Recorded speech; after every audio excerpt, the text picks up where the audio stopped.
season 1, baby. Yay. Whoa, it's here. Whoa, Oh, finally. it's Oh my actually god. here. I'm so Oh excited. my god. I could just spit. Okay, so hello, everybody. Welcome to the fabled season 1 Fireside Chat I promised like 3 months ago.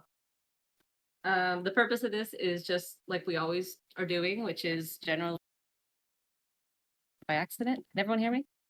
You cut out for a second. Okay, accidentally hit my mute button, moving my mic closer. Um, so we'll be doing the same thing we normally do, just checking in on what we've been doing, as well as talking about season 1 and hopefully conveying our approach to it so that you kind of can temper your expectations going in and knowing how to best engage with it. One of the things in coming onto this project that I noticed was the unrealistic expectations on this main story that hasn't happened in like 10 years. So I just wanted to touch base about what to expect and how to engage with it to get the most out of it. But first, we'll do our normal check-in. For those of you who may have not been paying attention over the summer, we've had a ton of events by Alt, as well as new dungeons and content. Cody and Rex rebalance magic in such a way that now it's more tenable, so we're not paralyzed in balance anymore. It's a lot more ebb and flow with that. We redid crafting, and we're still working on cleaning up crafting. And we previously our wish list for season 1 includes all of that and allopathy, drugs, and reputation. So we got through most of that, but we are still cleaning up some crafting. We are still monitoring majory just because inherently both of those systems are so complex. We're always going to be keeping an eye on those. There's going to be bugs and there's going to be tweaks. We have finished up the framework and we're beginning to soft open our reputation system. And we're going to come back to that because that's insanely important in the main story. And then we're also going to be delving into drugs, allopathy, and am I missing anything, Cody and Rex? Uh, In dev side? werewolves, I think. Werewolf, sure. And then also we've been writing a shit ton of lore and all sorts of stuff there. So that's all been going on behind the scenes. And the paper. And the paper. So that's where we're at with that. Let me pull up my notes. I've just been kind of BSing. Okay, so on our to-do list, I said classing cleanup. Oh, we're working on jewelry still. We're going to be revisiting that because it's a little messy. And then we're going to be just doing some other tweaks. So let me just go right to reputation. That's our big mechanic that we've been working, like Rex has been working on, and it's going to be our next one we're going to be rolling out. And it's going to play majorly into the main story. Cody, do you want to talk about reputation a little bit? Because it's kind of your thing. I mean, Introducing it. I through... can spew off things Yeah, about reputation. sure. It's basically just a passive system in which we can track what players are doing in the game. Because we're a small staff team, we can't see everything you do. It kind of functions kind of like WoW reputation. I'm sure a lot of people are familiar with it, where it's like goes up and down when you do stuff. But we're implementing it in like every way we can. It's going to extend to like role play. So like if you role play with a faction, you can gain rep. If you have rep, like you could RP different stuff. Like you might be able to, like now letters to the Reeve go in the trash, but if they know you and you have a high rep, it'll go to the Reeve and they can read it and react. You can gain rep by doing quests. There'll be more quests. There'll be like dungeons, going to events, any independent, pretty much whatever you can imagine, you can gain or lose rep for. So, like if you're shit talking the Foundry in the paper, you probably lose some rep. If you're loving the Foundry in the paper, you'll gain some rep. And it's just another tool for us to be able to use to make the world more reactive, give you things to do when we're not there, and be able to reward you for the things you do when we're not online. And have it extend to like all the factions eventually. I don't know if that's No, that's Yeah. good. Yeah.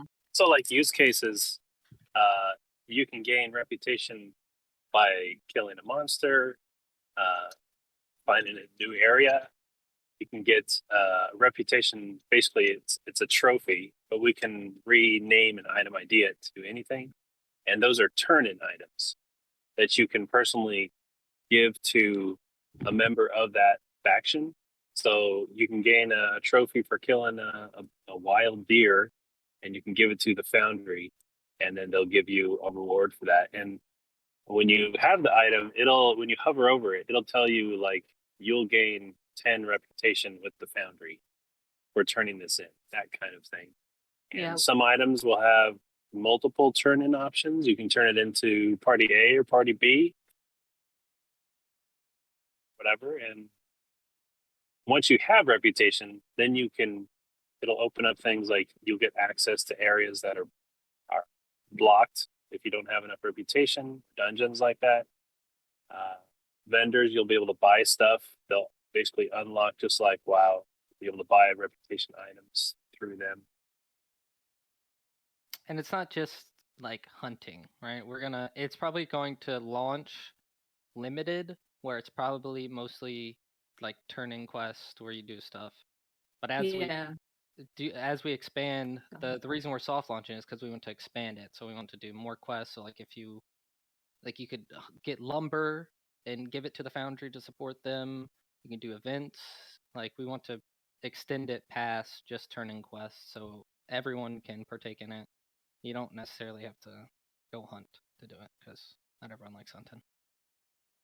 Yeah, so it's gonna start. We're gonna be soft launching it with a minor faction and a minor event chain that's gonna be working us literally figuring out, like Rex has designed the system and I know it works. It's just me and Cody. We haven't really we have to like learn how to play with it too. So and alt. So we're gonna be soft launching it with that. Main story is still gonna be happening. But that's gonna be the first big time you see it implemented and then once we kind of fine-tune it there and we wrap our hands around it, it is going to extend to our official factions, as Khan's mentioned in the chat. It is official factions. And minor factions eventually, but the big goal with it is to get it working so that our major factions in the main story have it to inform us of how things are going. A lot of the main story is modular. It's not railroaded. It's very much going to be what you guys are doing in between events is going to inform us how those events are going to go, which is why the reputation system is so important.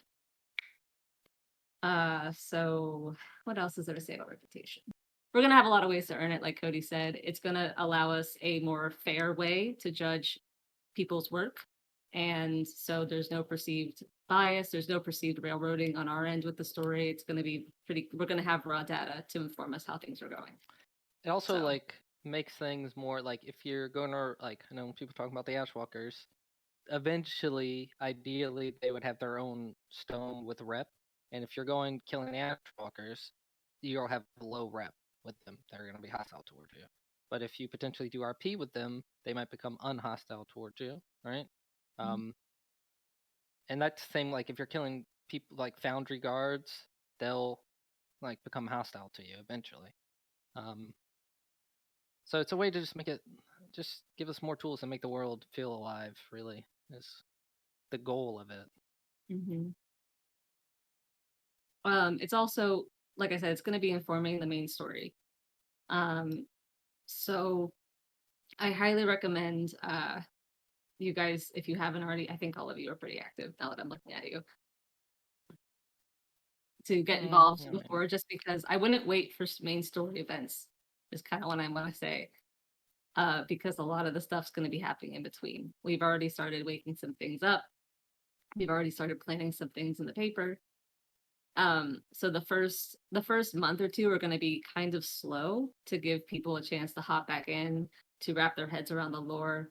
The lore is amazing. It's just there's a lot, so it's hard to always know what needs to be relevant. Because a lot of the Valhalla wisdom is religious lore or like territory, like real good in the weeds stuff. So we'll be using little events and newspapers and things like that to help us all kind of signal what you should be paying attention to, and so that when things start popping off, you know what's going on. I guess I'll just get into it, I guess. So the big concept behind the main story is to provide a backdrop for players to interact with each other. Like I said, the reputation and everything that's happening in between events is going to inform us how the events go. So it's highly recommended that you guys don't wait for events, like get in game, talk amongst yourselves. I also wanted to make clear that there will be scheduled events, and those things will be happening. But also, I want to talk about NPC interaction. I know that a lot of horror stories in UO have been staff players or staff characters lording their power over somebody in the moment. I've also heard people, be scared of coming to events in the past because of fear of getting killed, or that staff wants to kill you. Not necessarily in this chart, just kind of around. So I just wanted to check in and say that, like, we're not gonna try and kill you. Like, none of these events are meant to get you hurt. But I did want to say that this is a Grimdark shard, and the lore elements are very scary. So just if you're behaving like a normal person and you're behaving responsibly and you're adhering to the world setting, you should be fine. But the NPCs and the story elements will be reactive. So Yeah, like if you're like a mage and you go up to Vic and you start casting, they're gonna try to kill you.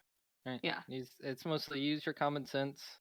They are going to act as how the faction would act. Like if you're around a high profile person and you start making threats, the guards will attack you.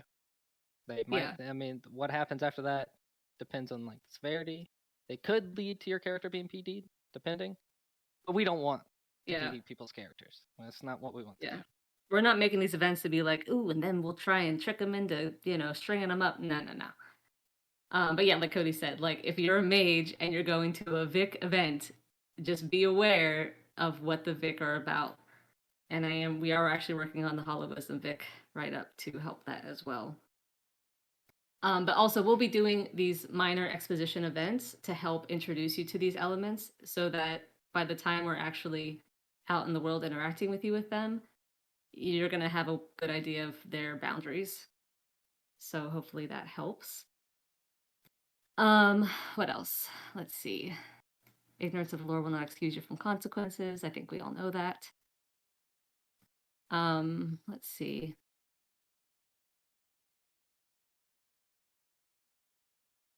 Okay, so I don't really know how to phrase this without giving stuff away. But in a campaign, right? In a campaign, there's like a theme, there's a setting. So when we talk about Requiem, this is a grimdark world. So it's important that we all understand that it's a complex, amoral thing. So just be aware that we're going to be presenting choices through who to support. And that's what the reputation system is going to be informing us of who's being supported, who's being favored, to know how things are going. So just be aware that there's no right answer.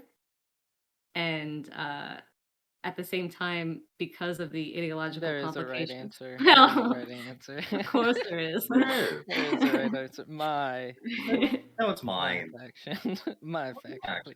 completely. Well, regardless, just because of the way the world is, there's always going to be at any given time somebody who doesn't agree with you, who may find your choices wrong. There may even be faction NPCs within the faction who, don't agree with you. Like this is it's a complex world. So I just also wanted to check in and say that like if we ever have adversarial altercations in character, it is all in character. You've done nothing wrong. Just because we have one NPC saying something doesn't mean it encapsulates the hive mind of the entire faction.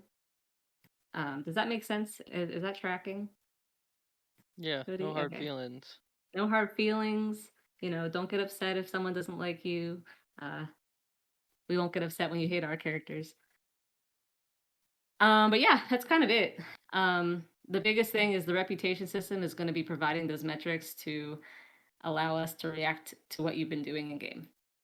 So if you're just showing up to the events, you're probably not going to get the full picture. It's probably going to be confusing. I highly recommend that people get involved with each other sooner than later. I think maybe I know maybe I'm just an idiot, but maybe go over like what they can expect in the I briefly stated that it's going to be a slow rollout, Sure. but I think correct me if I'm wrong. There's going to be the main story on the first will have started, right? It's not Mhm. going to be like a grand opening event where something big happens. It's going to be Yeah. setting the stage Mhm. for like a bigger event. Will Yeah. be the first thing. Yeah. A Expect slow like burn to an eventual huge fiery cataclysmic explosion. I'm not personally a big fan of big monolithic events because we're all adults, and I think that blink if you miss it monolithic event on a Wednesday night or whatever is not fair.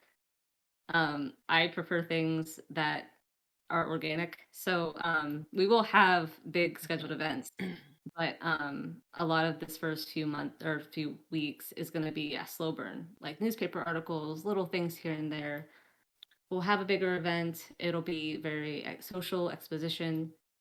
We'll have a few more things just so that when things do pop off, like we're all, there's been ample time to catch up and to process because Requiem's complicated. I think that's another good thing to talk about though is that your character may not be privy. The scheduled events, I'm pretty sure in most cases all characters would be privy to. I guess it would depend on what the event is. But a lot of the smaller events, as you said, like there would be choices, right? So if you make a certain choice, you might not be in this event, in like a certain event, but the people who are aligned with that would be. But you would have your own thing that you get to be a part of.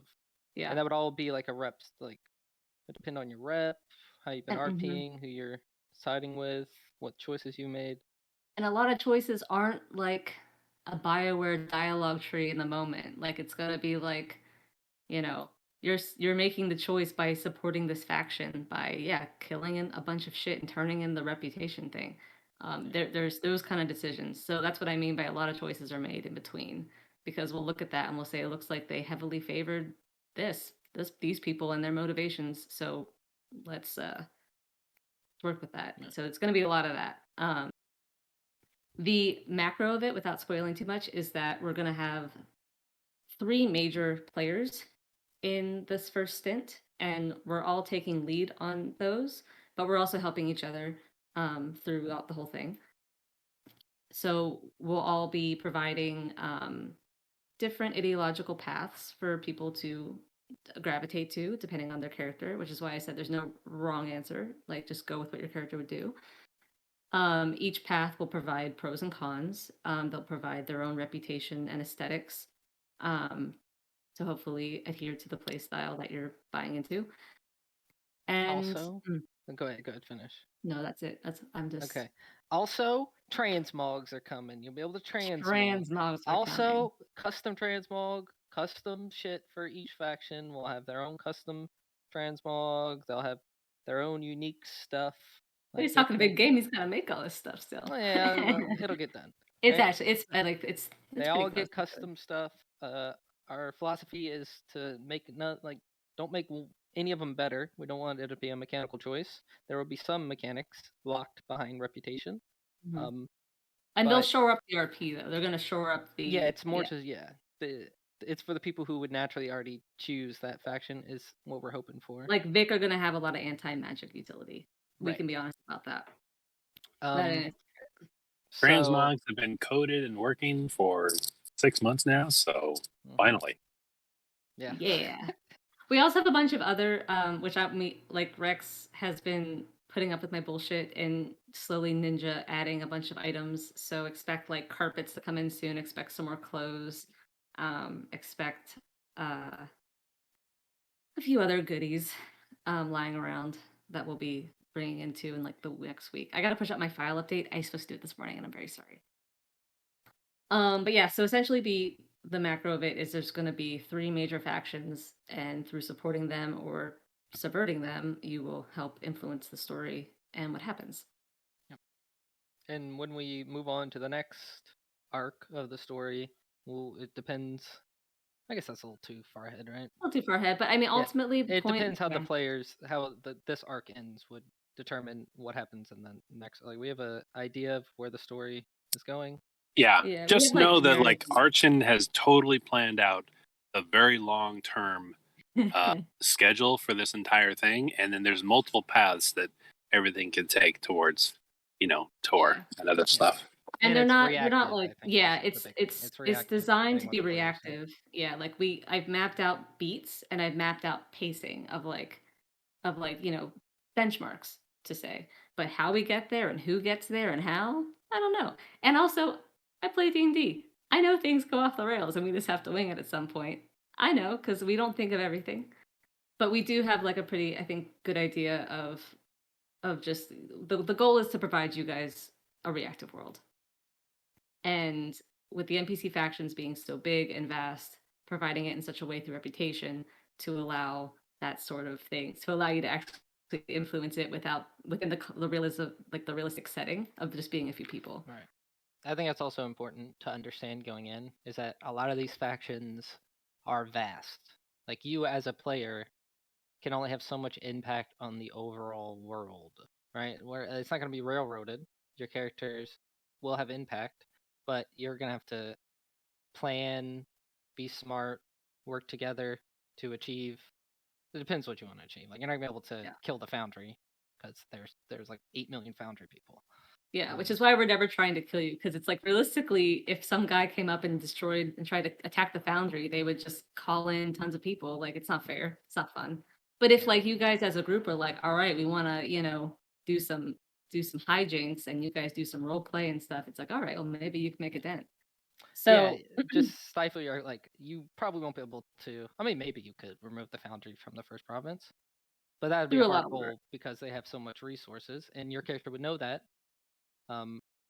But if you want to blow up the Foundry holdings, force them to like shore up somewhere else, if you play it smart, that's possible.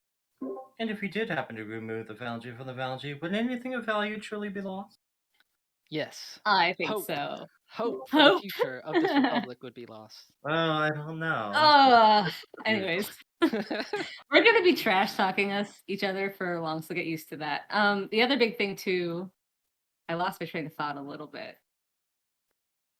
But yeah, like, if you, like we were saying, you can't, like, anything's possible, but yeah, like, temper your expectations in that we're a few people in a giant world with these massive factions. What else is there? There's a lot. Oh, another thing too is in regards to, I have a whole write-up, you guys, and I will post it. It's just I'm kind of all over the place because talking versus reading. We're gonna be providing we're gonna have, because there's gonna be 3 of us and we're gonna have different factions and we're gonna be, juggling cast NPCs and working with each other. We're gonna be providing a little bit more organic, like, office hours for, like, think of like happy hours, but like times when, like, the NPCs of that faction are going to be around, so you can interact with them outside of a big event. And that will be able to provide you backstory or catch you up to what's going on. Some of those things might be locked by reputation, like, you can't just walk right up to the main guy of the Vic, but maybe when you're exalted, you can. So we'll be providing like a lot of different things. I'm going to be posting a poll as well tonight that I'd like everyone to do, that kind of gives me a sense of everyone's time zones and availability on weekdays and weeknights to help schedule various office hours as well as events. One more thing I would like to reiterate, because I feel like it's painted a lot as like the rep system is like a mechanical thing where you grind to get rep. The ability to gain rep is as unlimited as your imagination. Mm-hmm. Anything you do, you can gain or lose rep. And it's very important. So if you host, you can, whatever you can think of to gain favor with these things, you'll be able to do it. Like, even events, just having a bad interaction or a good interaction with an NPC from a faction might dock you or give you a plus. But the big goal too is just to provide a more unbiased system and metrics so that we can keep track of everybody. We want to be fair. We want to talk to everybody. There's probably a lot more, but I'll post it. Is there anything else anyone else wants to say before we open the floor? This paper is gonna be cool. There's a paper coming. Oh, I don't know if yeah. it's a surprise or not, but It's a surprise because it's in my files. I have to push it up, which I'll do after this. Big lore drop's coming. Very excited. that's Yeah, I'll drop Red Home tonight. I was trying to push through Vic, but I'm not quite there yet. Yeah, over the next week, it's probably gonna be Red Home, Vic, and Ignomortium lore will probably all be added to the Hollow Wisdom. And Ignomortium is going to be our minor faction that we're going to be doing events with to roll out the system, the reputation system. And it's mostly just us getting our head, like us as staff, like setting up spawns and like working with the tools and probably thinking of a million other ideas to use them. And that will come with a dungeon and just a mini loop to get us all acclimated. And then we'll be, I guess that's good to talk about. We'll be reworking loot as well around the things. We introduced enchanting.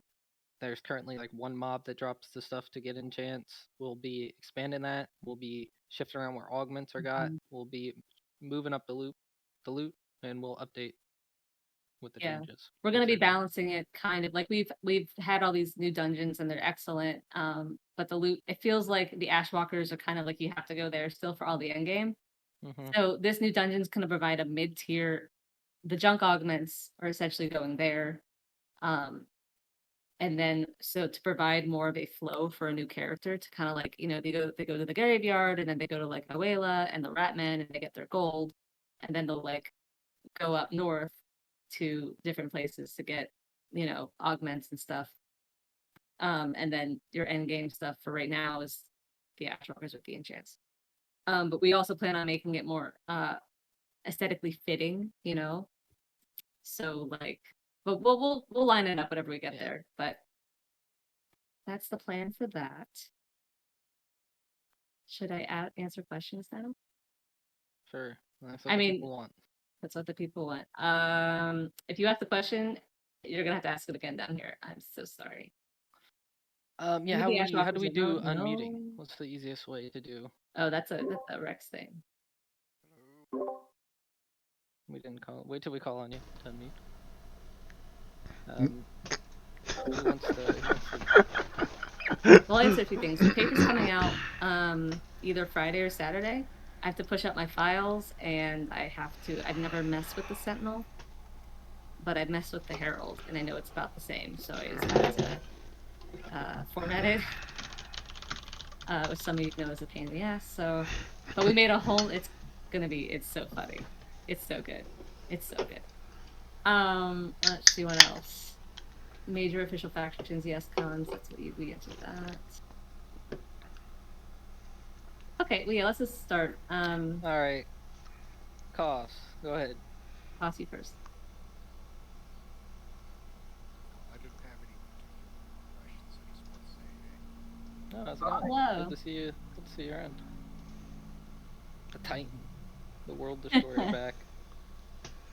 Alright, Kent, I suppose. Yeah, are you sure about that? One question, and then we'll circle back. One question per. I have a couple of questions. I know. We'll space them out. Choose your favorite question first. Yeah, let's do it in order. Ooh. All right. So, how will player factions interact with the reputation system? Cody touched on this a bit earlier. He stated that individuals are small in the grand scheme. Will player factions have a big an impact? That's a good question. We haven't really... Well, we do plan on hooking it into the faction system. That's like our next... And I know Rex is still working on that. Like, hooking it into the stone. So that we could do more macro type stuff and have more synergy there. Whether, like, the thing is, and I think you guys know this, the faction system isn't any of us, so we have to. It's kind of getting our heads around it is something we still kind of have to do, and I'm sorry. But to your question, that's a great question. I'm not 100% sure yet how it's going to be implemented, but yeah, I would like to make it more faction. I would like to have an option to where it's like, I may not have heard of you, but yes, I've heard of your faction. Yes, and like have some sort of synergy there for people who are working as a group. It won't be you spending influence to gain rep for your faction. I do think it should. We hadn't discussed it, but I do feel like factions should have maybe a separate rep thing of their own. Well, they already have in. If you go to the faction system, you'll see there already are reputations amongst each other. You can set, you can set things to like, Kent's faction is set to hating my faction or something. Like that's already in there. So yeah, we got to think about how to track that on the macro and how that for sure. What? That's someone muted, Kent.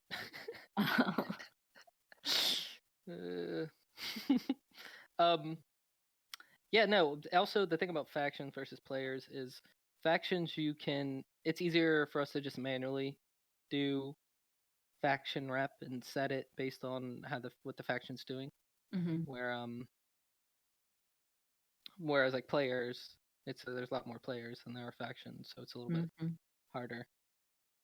It's going into this next step, it's going to be more like your personal actions, greater impact. But it sounds like we're exploring some other player faction options. Yeah, I'm sure factions will play some part of it. We'll have to discuss it though. We got to figure out how it hooks in because it'd have to be something automated too. So we just have to figure out how it hooks in, and then we'll make a metric. But I would like it to have some sort of play so that like if you and that also helps you keep tabs on each other. Like if you're like, all right, guys, we're gonna be pro Vic and we're gonna help them, and then somebody's like killing Vic, and they're like, there could be some conflict, interplayer conflict, and keeping your faction in line. Which the mechanics related to that is there's already currently like these automated faction quests that are really kind of dumb, but they are a framework. And we're going to be able to go through that list and put in new quests to kill. It could be a Mongbat or whatever. But the point is, once you complete that, you can get rep directly for a certain faction. Like it'll say on the little note, like if you do this quest, you'll get everyone in the faction will get 10 or 100 rep with the Foundry or whatever. Or the reward for completing that could be an item where the item has the goal on it. Like the item itself will say, turn it into the Foundry or turn it into the Vic or whoever else. And those numbers can be different. Like if you turn it into the Foundry, you can get 10. But if you turn it into the Vic, you can get 100. So you have to make that choice. Like, what am I doing? Where am I going to spend my time to like do something good so I get more rep with whoever your goal is? I mean that's one option. We haven't really discussed this. So we have to discuss it. See, me, I would honestly prefer there being a separate rep that is tied to the faction itself. Because say a new player joins, the Legion or the First Taurian, and there's like a Legion faction, for example. And the First Taurian's super tight with the Legion. Just that person being in the faction would give them a little boost to their own personal rep. So I'm not sure how it would do it, but I feel like we'll have to discuss. Yeah, we have to think about it, but it's a good point, and we'll definitely keep that in mind. What's your next? Who's next? We can do. I think Domna can factions negatively affect your standing with NPCs and your. That's what I would like to happen a little bit. Subterfuge element, though. I mean, we got to think about it. No, I feel like we'll have to discuss that as well. Yeah. But if it was up to me, I'd be like, if you have your faction tag hidden, and they don't know you personally, then it has no effect because they don't know you're in the faction. Yeah. But it could also come back to haunt you. I mean, we'll be reacting. Like, so if you're in the blue faction and you're killing a bunch of people for Yeah. faction A, and then but your faction's tight with that faction A. That faction A might go to your actual faction and be like, "Yo, we have a problem with something. We need your help because we're tight. You need to help us find and execute the person who's doing this." Like, I don't know, there might be consequences. Like, so we'll Yeah. like there's a lot of ways we can play that dynamic. So yeah, we'll keep that in mind.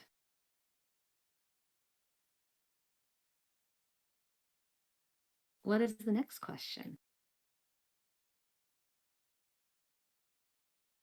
Do we unmute Kent? There's not. Okay. Yeah, I'll unmute him. Hello, Kent. Oh, do I get another question now? Yes. Well, just kind of want to touch on some of the things you mentioned here.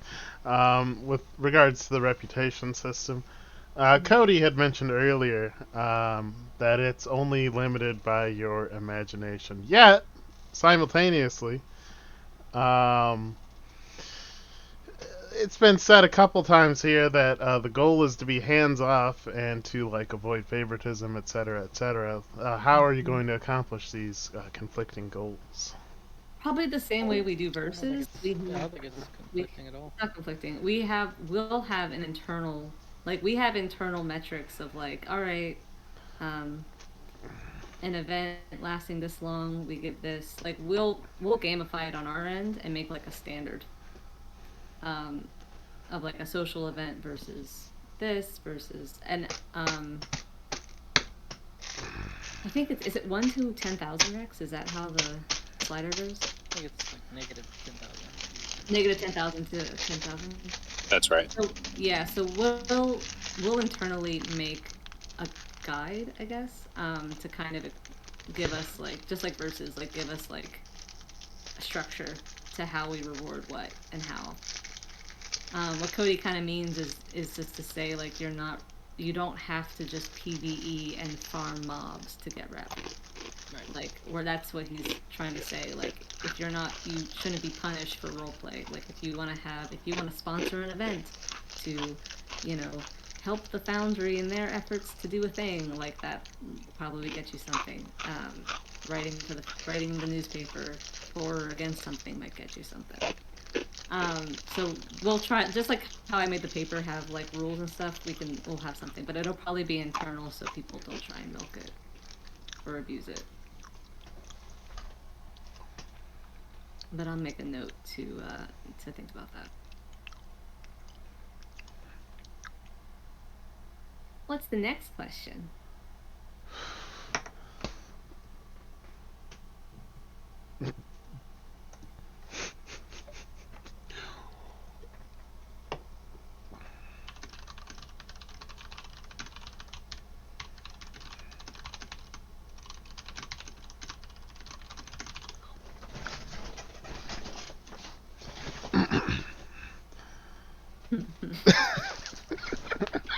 Constantine's typing, so I'm gonna see what he said. There better be a question, Constantine. Are there any plans to balance out the cost of particular room gambling?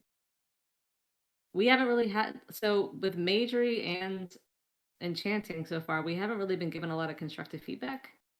We've heard feelings, some pro and against certain things, but we haven't really been presented data to make big changes. I think the event has only been done like one time since it was even implemented, to my knowledge. So, and I think that a lot of that is owed to the fact that it costs so much particulate. What do you mean the event, like the boss mob that drops and stuff. I could be wrong, but yeah. It's in game. It's routinely farmed. It is, but we're going to right now. We just threw that on there just so it's in the game. We are going to be expanding what you can get enchants from. We'll be tuning up and down how much IP or cost. We've talked about making the RNG a little bit less, making like we talked a lot of stuff. Right now, it's like not completely implemented. Once we do the overhaul of drops, which will be coming soon, then we'll be making further changes to like it is supposed to be. There is going to be like a difference. It was too easy to get enchants before, so it's going to be more difficult to get enchants now. So yes, it will increase the gap, but it's like a change that needed to be made because enchants Yeah. were like exclusive to mages pretty much, and then it Like they've also been was just way stacked too easy to get. first. Like the people who have enchants have had them since like month 2. Yeah. So like short of wiping everyone's enchants and starting fresh, like we kind of unfortunately have to live with a little bit of disparity for a while. It sucks, but unless we wiped, it would be. But yeah, it is a huge gap between a new player. Yeah, because but it it's will endgame, become you know? more available too. So it's Yeah, not, yeah, we're gonna provide more options and It The should whole balance out system was fine. like a very long discussion of, the meta of equipment, durability. Like everything's got like 200 durability, and that's not very fun because you have to repair it all the time, and you're not likely to enchant something unless it's masterwork. So we want to get away from those hard situations. So now a lot of gear has a lot more durability, and on the enchanting side, only mages being allowed to get enchants is no longer a thing. Now anyone can get them, and it is on the boss mob. Yes, it is actually complete, but we will be tweaking it and giving those runes to different mobs and different sources. So yeah, that's coming with our dungeon rebalance. Also, another thing to note in our dungeon rebalance, one of the things we're trying to do that we'll be accomplishing hopefully is more focused hunting. So, right now, like junk loot is generally the same everywhere, and then you have like, yeah, like a boss has a certain thing, and then the Ashwalkers have augments for some reason. So we're going to be looking to make things line up to their theme more. Like Ratmen love shiny things, right? So they're probably going to have money.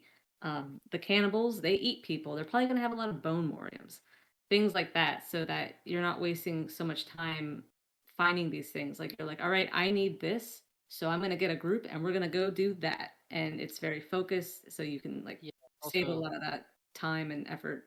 there's a lot of places. There's like no reason to hunt. Yeah, it's that just too. it's like let's just do Ashwalkers because it gives the gear. So Yeah. we're trying to move away from that and try to spread it out. And we'll be introducing new stuff as this like as we go on to the next season that you can. Brian, we may introduce another tier gear progression at some point. Um, keep it in mind of like power creep. We don't want the power creep to get too bad. Yeah, I don't know. What's the next question?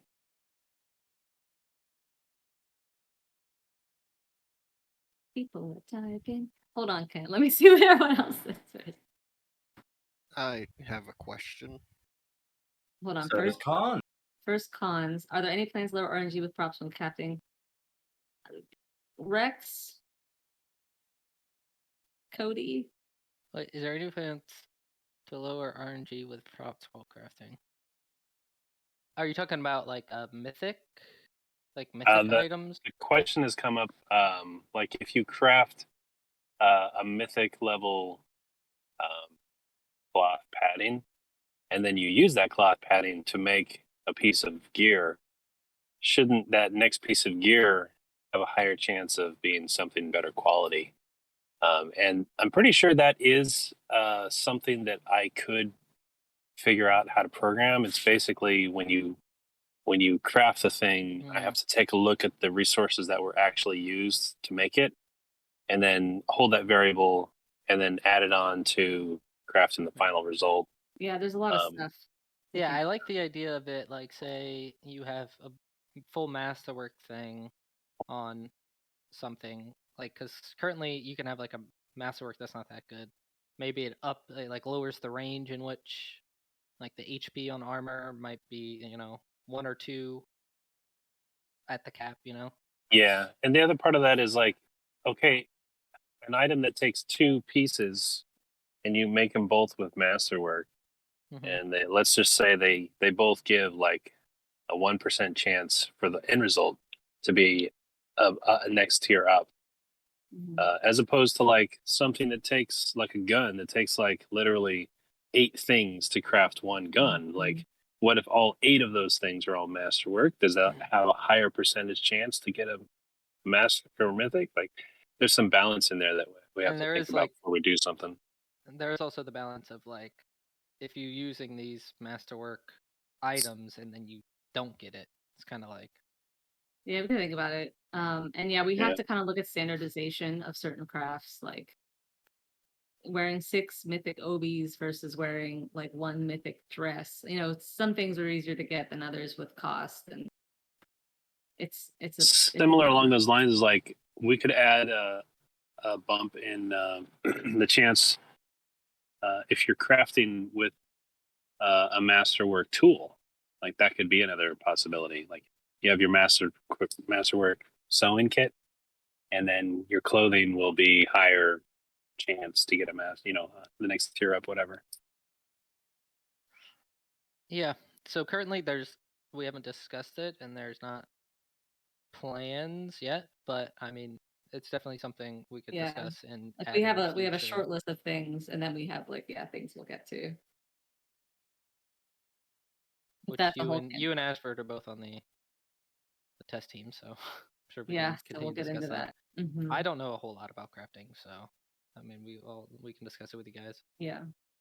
But yeah, we agree it's like it is shit whenever you finally proc that really hard thing to get and then it doesn't have the best stats for sure. We are aware of that.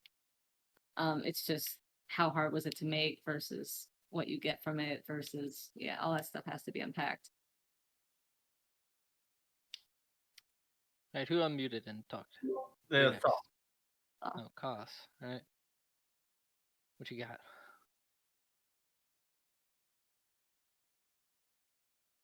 I was Oh yeah, curious. Archon used a cuss like 20 minutes ago. There'll be a I work in. do cuss. I will try and heckin' tune it down. Go ahead, Paul. No, we are an 18+ community. No, we're PG-13 and in chat. No, we are not here to impress Disney. That's We're sad. safe for work. We're safe for work. I don't think anyone's playing this while at work. But that's it. What was your You would question? be surprised. Yeah. What was your question? Will the factions be able to focus themselves towards researching a sense of advancement within their faction grounds? Because we've noticed improvements such as the plumbing and other things. What is that background noise? That's Virgil. It's Virgil. He's channeling something. I'm gonna mute you, Virgil, for a second. But we've noticed in the town itself, we've seen technological advancements for quality of life that, in all justification and senses, this does not help if afflicted attack the town, but all the same, it would be nice if we're able to research having plumbing, furnaces, any sense of electrical within our faction places, as well as things like stone walls. It's on the to-do list to do stone walls in tier 2. It's just mapping it and making them. Yeah. As for electricity, I'm gonna tell you straight up, like that's probably just the foundry. Can I take their electricity since I'm big? Maybe. Neat. You can try. There are some Sounds like a stone faction walls verse. built. I just need to. Yeah, I mean, ultimately, if you want all the modern amenities, you're probably gonna have to be in the fort, just straight up. But as for like researching and developing as a faction for versus, like we're open to things. I think it's important. Like, we want to do everything. We want to add everything. We want to expand the faction system, expand everything, make everything better. We kind of have to pick and choose. I am but one coder. Yeah. We do have plans to expand the faction system some, like adding new stuff. Things like electricity and plumbing being rolled into the faction system, I don't think we'll do. That's not to say it won't be attainable if like a whole faction gets together to get plumbing or electricity and they do verses towards that. It would be a lot though, but yeah, I mean anything's possible. Anything's possible. It's just we're not gonna just like stonewall you, but it'd be difficult. You'd have to verse and go through a lot of stuff. But it's possible for sure. But it won't be. I don't think it'd be integrated into the faction system itself. Not anytime soon. When I'm being a wet blanket, I'm mostly just trying to rein in what's possible with 4 people. With 4 people, one being the coder. We got 1 poor coder. Yeah, water and power would definitely be quite a huge project to commence for, and it's something that would take like a small community effort to put forth. Because making a grid things would be very expensive. Sorry, dogs are barking. Yeah, and also remember that like verses are supposed to be like 5 people heading towards a goal, so like it would really require a lot of turnout and effort put in for that kind of mandate. So wake up your factions, folks. What's the next question? It's time for I think if Lisa, you raised your hand. first to make stone walls and put in the RP, stone walls being a thing that you could just make in a faction. That I think we were doing anyways, right? Sooner though, not just right. Yeah. If someone pushes us towards that goal or whatever it might be, it doesn't have to be stone walls. We're gonna go towards that goal. Yeah, like that's what verses are for. They're meant to be like player mandate to focus on this thing, so that when people see that we're focusing on it, it doesn't look like bias. It doesn't look like we're deviating from attentions. It's like, no, they versed for it. That's what the kind of the point is to help us focus our engagement with the community. I also have more houses. That'll come up too. Yeah. Real quick, Aesop, you raised your hand a while back before the chat popped off. Do you have a question? First, can you hear me? I haven't. Yes.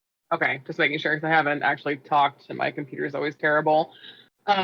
First thing, if you made the porta potty purchasable with legacy points, I would buy 12 of them. So please start that immediately. Loading out houses, yeah. They're probably going to be pioneering items eventually. It's literally just Rex's list is so long. But I kind of want them to be pioneering items, just walkthroughable ones. I'll do that right now. I got to change those things to be walkthroughable. So you just like walk in them and pretend you're peeing. I'm in love with that. Their tile placement's also off. That needs adjustment. Yeah, I'll clean that up. So my actual question outside of my lust for porta potties. You love anything shit or not. It's true. Sorry, streamers. I hate that that's my legacy is asking questions about toilets. Okay. Yeah, actually, when I push up these files, toilets should be sit-downable. I'm so excited about that. All right, a lot of toilet chatter.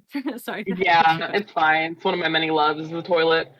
But no, my question was, you have a lot of great things planned for factions, and I understand that the server was geared mostly towards around joining factions, but now we have a relatively large pocket of players who have not joined factions. Do you have any plans on allowing for individual like quest lines, or would you still prefer like those people to join other players? Like, how would an individual benefit from some of these things without having to join a faction, if at all? We haven't really. I'm kind of just playing fast and loose with this one. But one is the new reputation system will allow us a metric to essentially give some sort of precedent to give somebody singular attention. Right, for but example, maybe she means like you mean versus interacting, right? Like versus to get things right. I don't know the answer. I mean, because I could talk on it. It's really hard to interact with players on a one-to-one basis without perceived bias. So it's really hard to put. And also, a lot of people have invested a lot of time in the faction system. So it's also kind of unfair in a way. But we kind of have to, we do have to think about it. Cody, go ahead and say your hot take. This is live, Devin. We're just. Here's the thing. I'm very pro personal versus, because you should not have to be in a faction to be able to achieve things. Everyone should be able to achieve stuff because it's a live, living world. Your actions have impact. Ideally, the reality is, we're like 4 people, and we can only do so much. And so the way we currently handle it and how I foresaw us handle it, it's not as formal as a faction verse.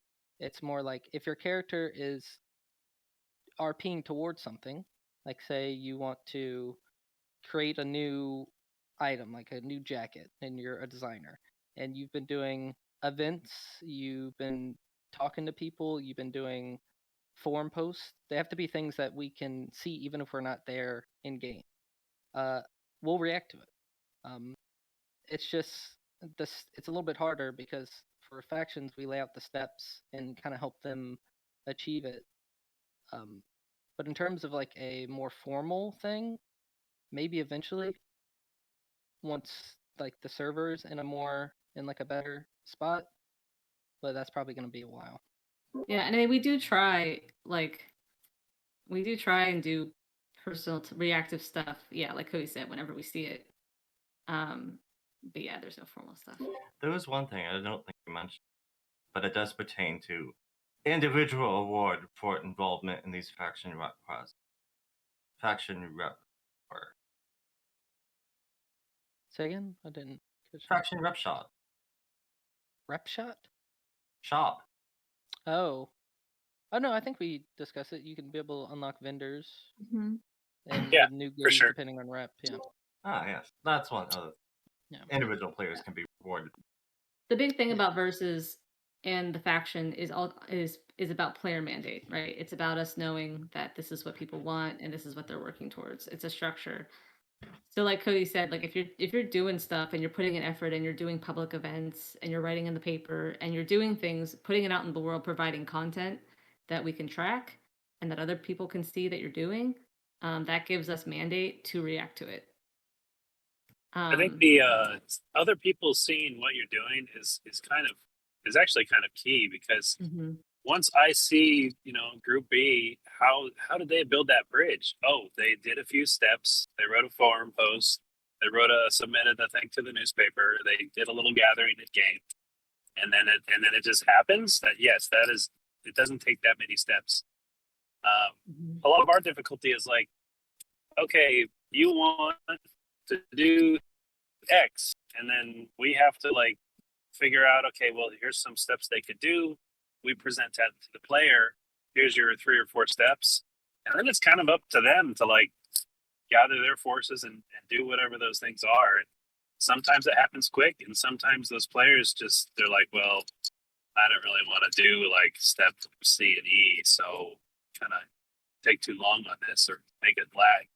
But if you did all the steps quickly, more power to you. We're going to help you complete that verse and get stuff done in the world, for sure. Yeah, and we have to be kind of gatekeepy about it too, because like it diverts us from deving stuff to affect the whole shard. Right? Like personal attention takes away from all the other people, potentially.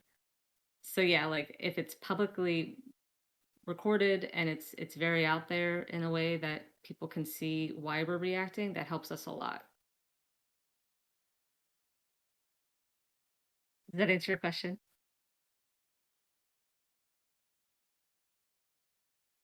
No, Aesop, are you there? We'll assume it did. That's the only answer we got. Yes, that did. Thank you. Okay. And if you ever have, I don't know, like you can always open a player relations ticket for if you're trying to do something, just let us know. I always like to think of it as a trade where it's like if you're putting content out there in the world, you're making my life easier. So like player events and stuff, like we're probably gonna prioritize that with or without a faction. Is that fair to say, Cody? Am I out of line? Yes, but that's acceptable. Okay. What's the next question? Should we sneak Kent in for a quick question? Let's get one. Let's do like it's like a valve release, you know? Yeah, let's do like a low ball question, a quick, easy question, Kent. All right, easy and quick. Yep. All right, so easy. As you may be aware, there is an emote command in the game. You may do things such as spit and clap. Not sure if you're aware of that. Will using the spit command on NPCs decrease your rep with their faction? Ooh, I like it. However, if we see that's a great idea. Yeah, if we see it, sure. Yeah.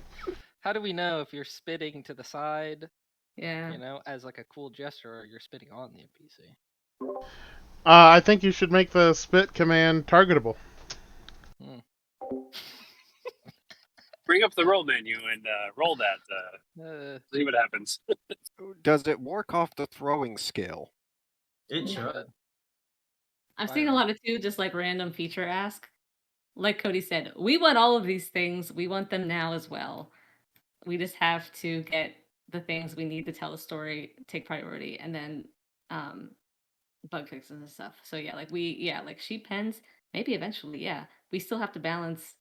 We want to get into all this stuff. Porta johns and electricity. It's Oh yeah, just, sheep pens.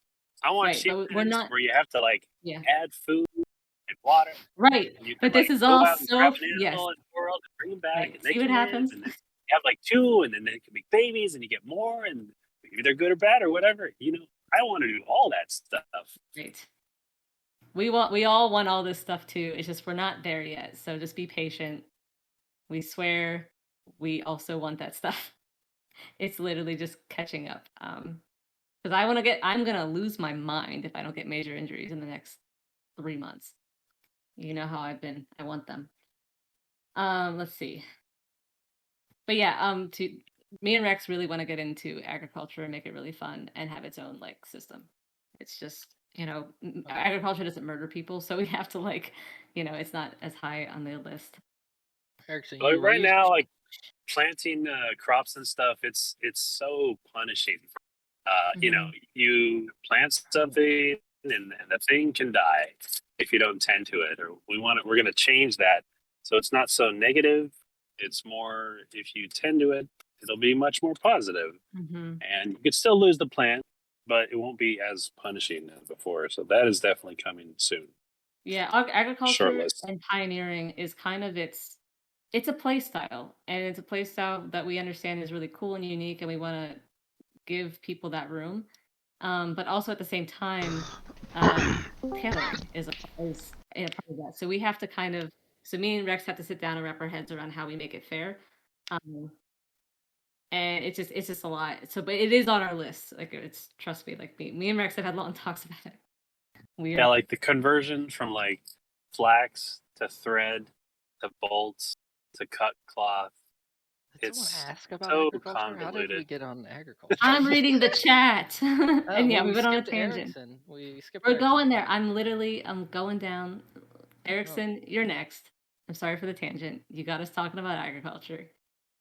Our weak spot. Yeah, do you want to? You raised your hand, and then you also asked the question. Did you want to unmute and talk, or did you just want that question? It's got no mic. Erickson? Okay. Erickson, you don't have a mic? Said no. No mic. Okay, hold on. Where was your? It was faith. Whether or not we have a faith system. Like any mechanics, planned mechanics for faith. Even in the far future, anything about artifact, anything esoteric. I don't think we've discussed it. We haven't really discussed it too much. Our current, like, again, we've been really focused on reputation but yeah, like once we kind of have these kind of frameworks in place, it's going to provide us a jumping point to do things a little bit more quicker, I guess, to have different kinds of trackers. So it's not off the table per se. Faith has always been a very player-driven thing. Massing the community involves the involvement and popularity of a movement based upon your own character's direction, mostly. Let's see. How do we make torment cures without personal verses? Don't worry about torment just yet. In my pacing, I plan on having so this is getting ahead of ourselves, but we've kind of given our ground map of like we're working on reputation, we're clean up of crafting, drugs, jewelry, and a few other things, enchanting. Like we have like the short list of things that are happening in the near future. Once those things are in a good place, we're going to be looking at hematology and subterfuge and toxicology. They haven't really gotten a lot of love because of all the focus on other systems.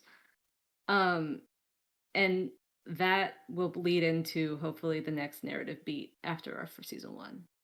It's also where we have to. we'll be. I mean, Go I don't know how ahead. much we can spoil, Arjun.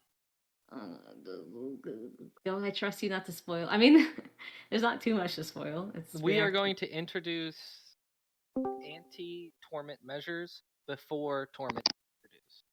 Right. So, like, how we're facing this Torment is by the. is coming. Yeah. But to make the anti-torment measures, because currently, if we just turn on torment, the whole server would die.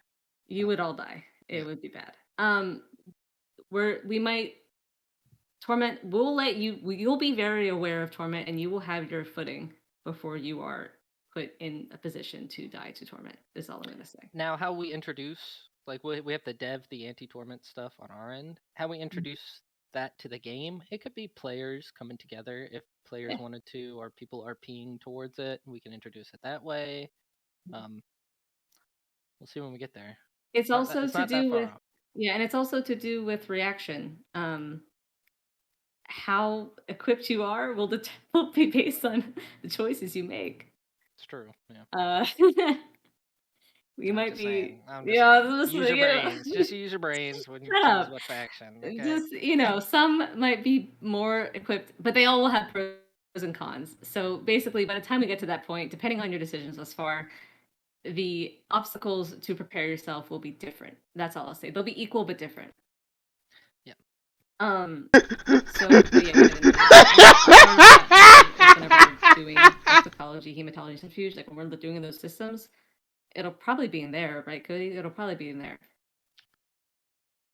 Like the crafting of them? Yeah, like the crafting and the RP of it. Yeah, I imagine if we do, it depends. Like Arjun said, it depends on how like the choices you guys make. Like, because you might not get access to everything, or you might get access to different stuff depending on like how the story goes. Yeah. Like but you yeah, might it do all the depends what things it and is. get there and be like, If it's like a "Shit, vaccine, and probably go. Mhm. If it's like a mass, probably go in engineering or something. You know? Yeah, and we'll try and spread things out so that a lot of different crafts and skills interact with it, so you don't feel like you're forced one way or another. Let's see. Lots of chatter. Let's see if I can find a question.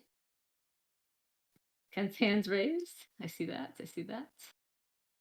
Well, if we don't have a question, let's just Kent, go ahead with another question. Yeah, go ahead. If we skipped your question, just retype it. Yeah, the chat's popping off, and I'm trying to read. And if you raise your hand, we didn't call on you. Just re-raise. So small problem. Some of you may be aware of. Crafters are they're pretty hard up, in these days and orders. So my question is with regards to bulk order deeds.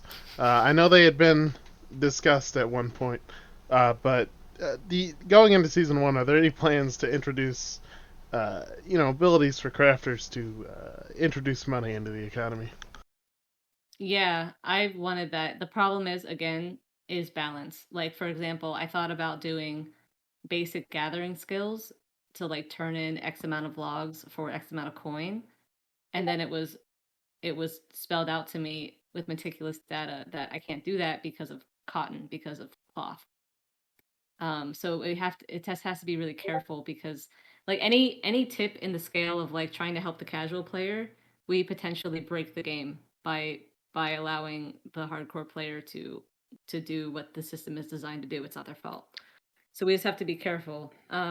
But that's also one of the things that's coming with the rep system is like more quests that you can do. So like just turning in, like say you're turning in something to the Ignomortium, like they need 1,000 wood. You turn in 1,000 wood. It's not going to just give you rep. It'll also give you a reward, which could be money, could be something else. So that's one way. We just have to be careful. And we don't want to, like but yeah, like we're aware of it. I think a lot of the economy is based on a high server pop, and it's URP, so we have to kind of think of more things like that. Did that answer your question?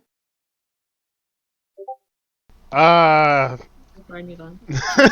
Kinda. I mean, it was an answer.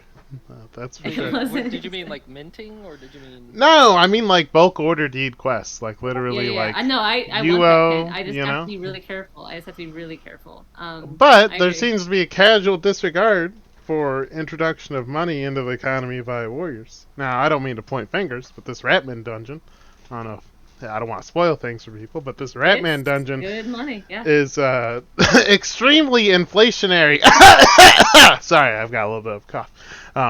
So, like, I understand your concerns about, not wanting to introduce a bunch of money into the economy on the other side of the scale, but at the same time, a shitload of money is introduced into the economy on the warrior side on a fairly regular basis. Right. So. But like the Ratmen have a lockout period, so we can lock out how fast that's being trickled in at any given time. Whereas if it was a basic turn-in quest of turn in X for this, that somebody we could would just do a print lockout. money. Yeah, So we have to program it if we want to do it that way. Like I could turn on a turn-in quest right now, but any crafter could just break the economy by just turning in all their excess materials quick, right? So it's just coding that we'd have to be careful of. But yeah, it is something I mean, we're discussing, and there will be a way for. Eventually, there will be a way for yeah, crafters to make money. you can always write for the paper. You can make mad gains doing that. Paper do pay well. And it even doesn't even pay that well. I was conservative. But yeah, so we're working on it. Yeah, appreciate you. you. I get it. I agree with you. I agree with you. All right, that satisfies my question. Yeah. No, Okay. we'll just start with that. Every one of his questions. Yeah. I agree with you. Constantine, you have a question. You raise your hand. What's up? Oh, you're gonna. I kind of. Yeah, I can just say it. I was Perfect. I was wondering if we could maybe consider letting people junk old equipment to recover runes in the same way that we kind of do with augments. We are discussing ways to do that. It might be something that is introduced in reputation, or it might be something. It'll definitely be some sort of sync to make it kind of balanced. But yeah, it's being discussed. So yeah, the things we're discussing is like low-level augments, making those actually viable, because currently you're only using like the highest level augment, helping the gear progression. So like maybe you'll be able to apply a lower level augment to your gear, and you can remove it and swap it out as you're hunting. But it's not the case for the highest level augments. And the enchants, maybe they're removable through certain things. So it's all being discussed. Okay, cool. Yeah, I think it would be a good way to because most gear has like up to 3 runes like per enchant, right? So it'd be a good way to it wouldn't be too bad because you probably wouldn't get that amount back, but it was just a thought to help with the current scarcity. Yeah, we do plan on introducing new enchants too as things progress. So if we do that, we pretty much have to have a way to remove enchants from your gear. Yeah. The issue I would raise with that is that right now the current peculiar rune lottery is like a 1 in is it 50 chance to get what you want? 25. Yeah. It's pretty high. But also remember, we have It there's would be in this case we wouldn't be adding them to the pool. There would be runes you get through different means. different Yeah. tiers. But yeah, of we're aware dungeons. that it's an RNG game with. It is an so we're RNG not gonna game, Add and- to that pool. We don't plan to, at least. If anything, we're removing stuff from the pool. So Yeah. What's Cool. next? Cool. What's I the think next that's it for me. question? Okay. What's the next question? I'm gonna go pee.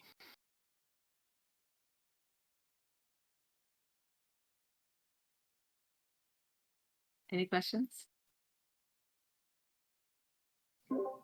I have a question for you, Art. Yeah. What are you most excited to see going forward? I'm excited for the next 2 museum events. Completely unrelated to anything we've been talking about. We did have a question about the next exhibit. Do you have an idea of when that will be? Well, here's the thing. I was going to do something next, but Cody really wants to do something next.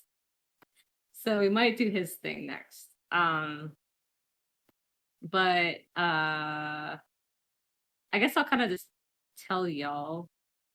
So, like a few months ago, Rex was like, "We have all these books from Acts 2 and 3, and like all these random books, but they were all broken up into bad formatting code XML thingies."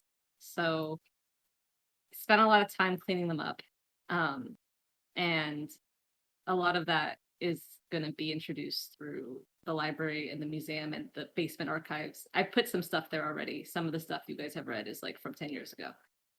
So we're going to be using some of those as like ways to kind of pay homage to the players of the past, incorporating their stuff into Discovery. Yeah, it's all books that players wrote, Yeah. journals and entries and Mhm. lore. So it's really cool. It's both like RP and out of character historical, which is kind of fun. So one of our first expeditions will be recovering some of those, and I mapped the place. I'm mapping it right now. But Cody really wants to do his thing first, so Yes, you gotta. Like- I don't know if that's gonna be the next museum event, but you're so excited. I feel like it has to be. I'm pumped. It's so stupid. But yeah, that's what I'm most excited for. Probably because there's not a lot of pressure. You know, the pressure's off. The museum's open. The pressure is off. Now it's like, all right, shenanigans. Let's go. Yeah, that's my answer. But then yeah, like the main story is gonna be tight. And I'm gonna get super excited about that when it's there. I'm just dreading all the writing I have to do right now. What's the next question? All right, Ken, go ahead.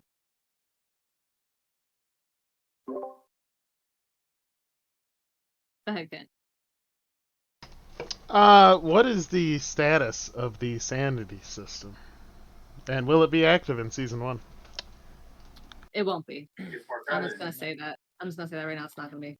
I think some of the things we discussed, without giving too much away, is offering unique challenges for each season as we go forward. So Yeah. sanity would probably be introduced at the start of another season as like a new mechanic you will have to combat, and we would gear the content of the next season around that mechanic and use that as another tool. This one is the rep system is the main thing, but we I can plan tell you on right now. Yeah, you can go ahead. The plan is reputation system is season 1.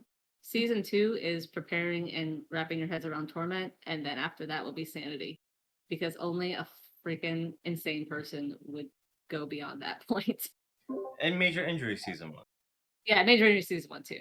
Sorry, I'm just assuming that that's a given. Is magic going to cause insanity? It should. I agree. We'll see. There's a lot of There's going to be a lot of different ways and things, but there We- probably will be some sort of insaneness to certain aspects of one of the nature. things going into Magic with the changes is that it was always RP supposed to be powerful at a cost, at a price. So currently we've changed Magic, so it is not as powerful because there is no price currently. So if we did introduce these mechanics that are inherently negative, depending on the state of majory at the time we're still observing, it would come most likely with a reward for taking on these extra challenges.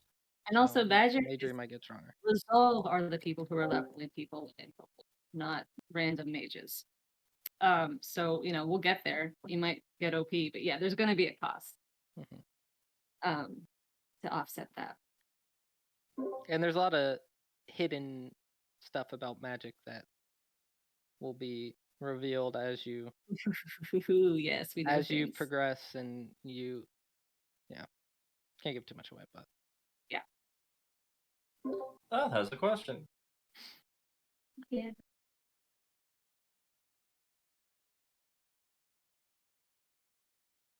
I do have a question. Did you say me? Mm-hmm. Okay.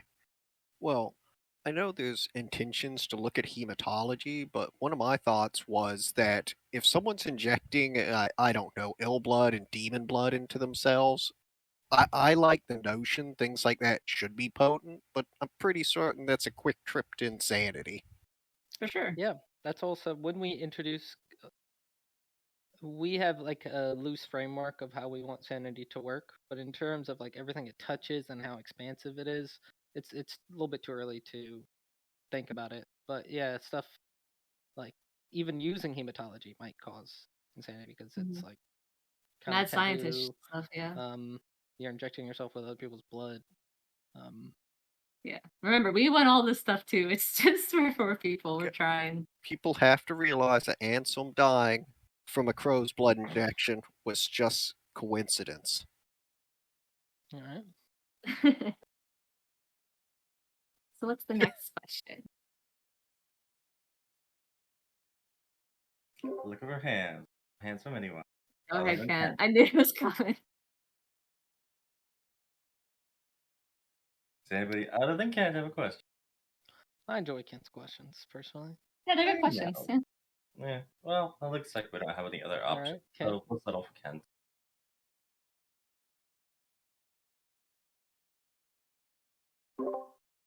Me? You?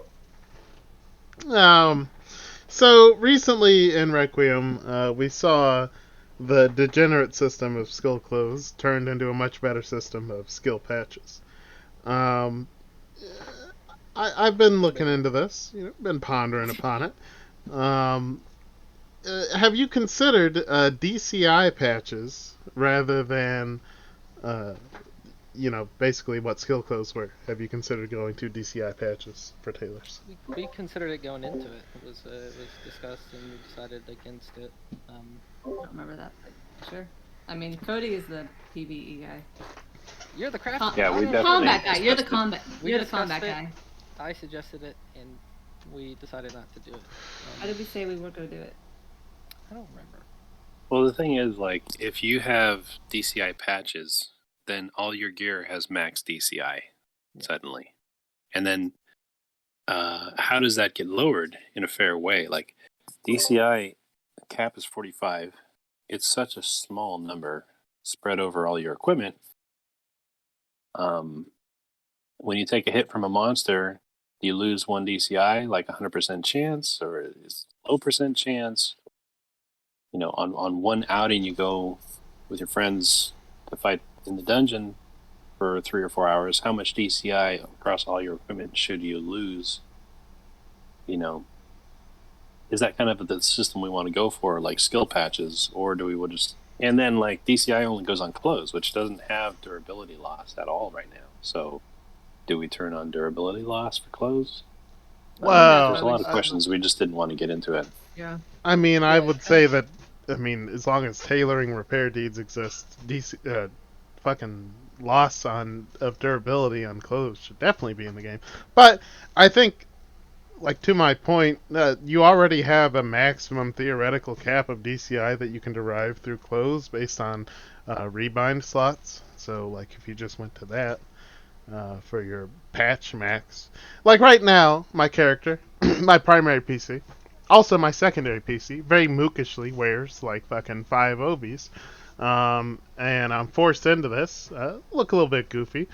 But like the mechanical end is the same, and it's a cap that there's no punishment for it. Especially if clothes, this is news to me, if clothes don't take durability loss, then there's literally no punishment for just stacking clothes upon clothes. Mm-hmm. I agree. One of the things about the current patching system, and not a lot of players I feel like have, or maybe I don't know. It's not the best right now.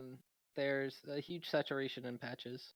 I'm glad we didn't introduce DCI patches. And they're not 'cause they would- lowering as intended. They're not going down. There would be a huge saturation with DCI because the thing about how patches currently work is that if they function like skill patches, you'd be able to apply a 1% DCI patch 4 times to get 4% DCI.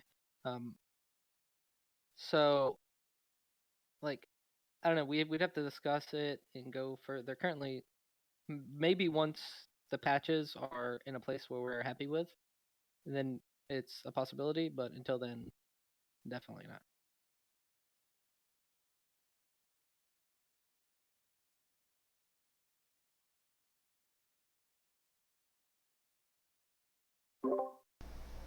Sure. Agree to disagree. But that answers my question.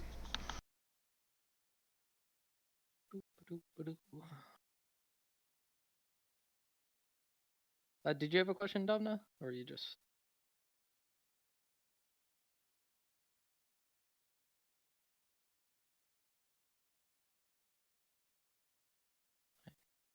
Assume not.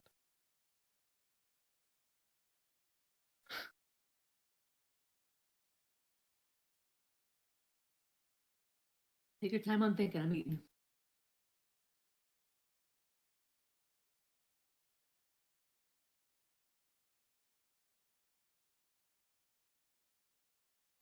Ken, a question. Go ahead. Sure, Well, I mean, I don't want to walk over other people's questions. I mean, if they have questions. But if they don't, I have a list of questions here. So, Ashwalkers are cool. Some people want to see more of them. Will we be seeing more of the Ashwalkers in season 1? No. No. Maybe as a minor thing once we get everyone else set up.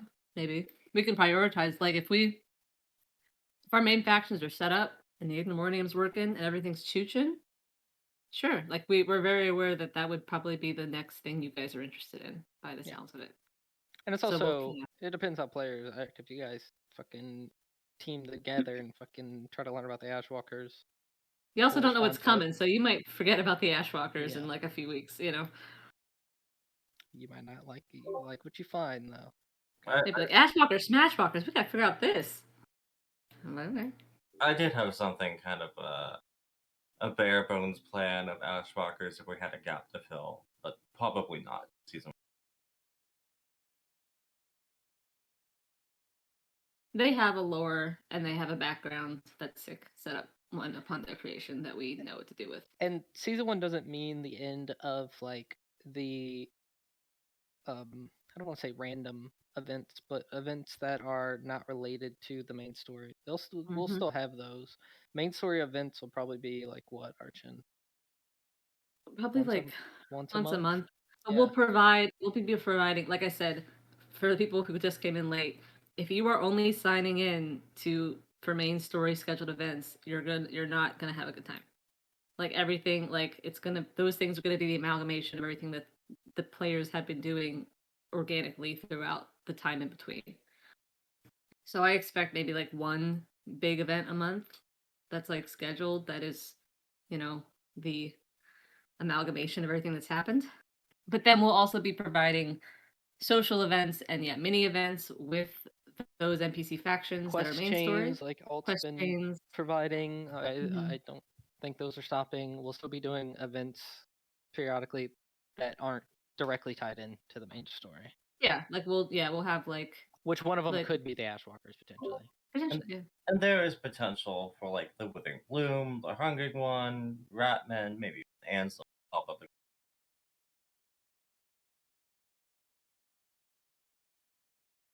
And also we'll be providing as representatives of the major story factions. We'll have like happy hour, office hour type things organically.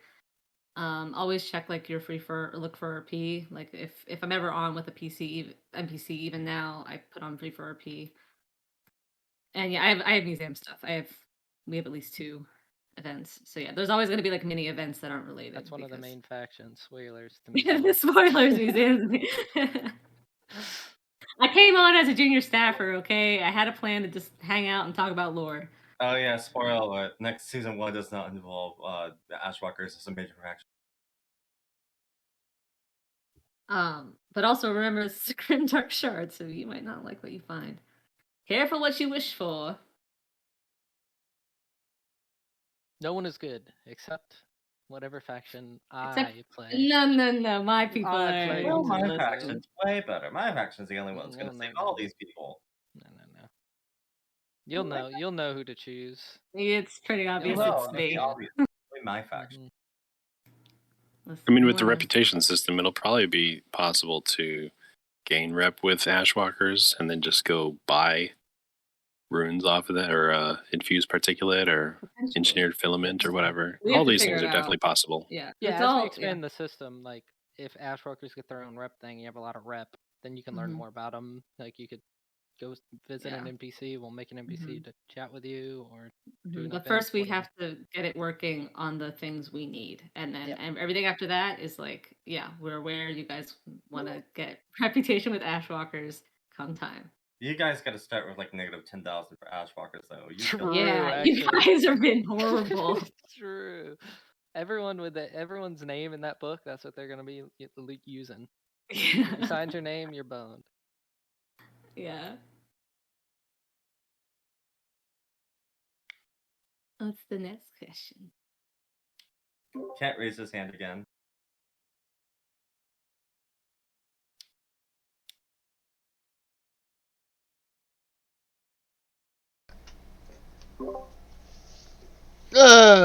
I mean, if anyone else has a question, they're more than welcome to get right ahead.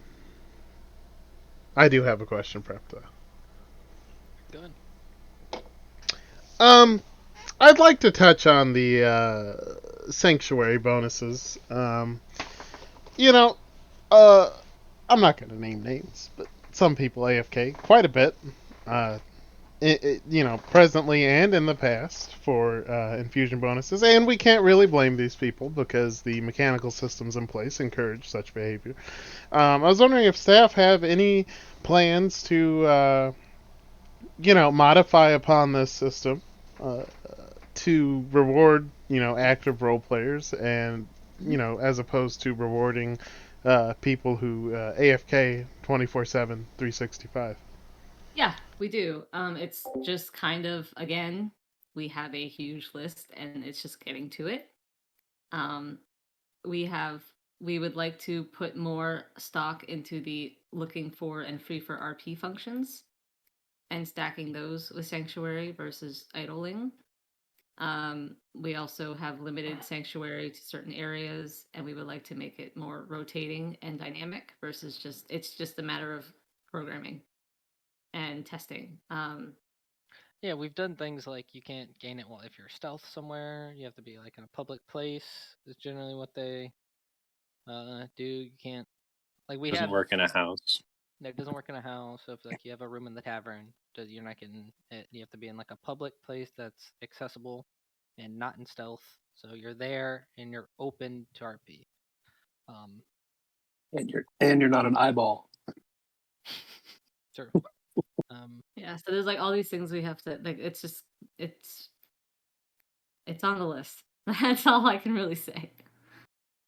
But yeah, one of them that was brought up was rather than idling and the long-term goal is you want to have all players be powerful in a given amount of time, right? So you have your hardcore players, they're just going to grind.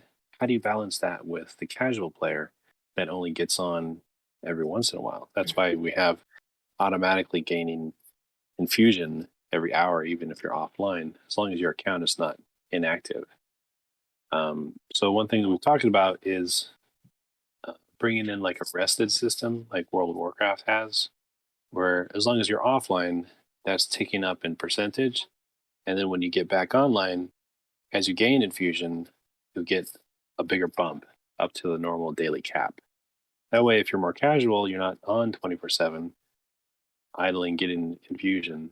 You can just get on every couple days even, and then catch up to the rest of the people that have been trying to grind it out.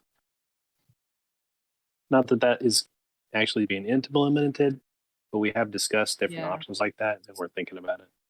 Yeah, there's a bunch of different ways, but yeah, like that's again, it's the problem with balance is we want to try and reward the casual player, and then the overzealous one will milk it for all it's worth, and then the casual player will be left behind. So we just have to really balance that, unfortunately. Yeah, I wish it wasn't the case, but that's just what it is. The point of Sanctuary is to reward people for RPing and not punish them if they're not hunting, so they can stay in town and get infusion if they just want to RP, and give them a way to progress. But Warriors are able to double dip that. I mean, there's tons of options we could do, like having different limits, like caps on infusion, because I'm pretty sure like Sanctuary now, it doesn't go against like your animus cap for the day. Like having option to sit in town and RP for animus cap versus going on and hunting for animus cap. I don't know. It's definitely something we discussed in our trying. We're fine tuning it further towards that goal of rewarding players for RPing and offering an alternative to progress besides hunting. Yeah, like I would like to see it in the looking for RP functions. But there's, we're still kind of figuring out some things there. Like I know there was a few issues with like if you're trying to find somebody on a different map, it gets wonky, and there's a few things. Also, there's flaws there, like you might not want people to find you. Like if you have enemies, it's not like just because you made some enemies doesn't mean you should not get sanctuary, like stuff. Right, like that. yeah. So like my personal hope, like what I would like to do is just make it like happy hours where like you have to go to a specific place and not be stealthed and have looking for a play on or something, like stuff to prevent just AFK. It's just really, really hard to implement. And stuff like sanctuary bonus not being rewarding, that's something I would prefer for look for RP, where it's like rather than like keep sanctuary bonus as it is, but if you're on look for RP, you get an additional bonus because you're lighting that beacon, telling everyone come RP with me.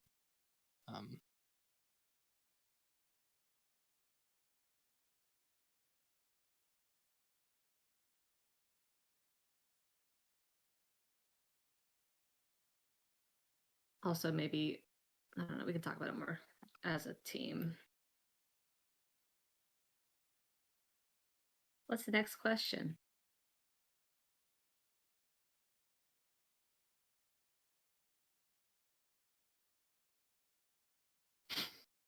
Go ahead, Ken.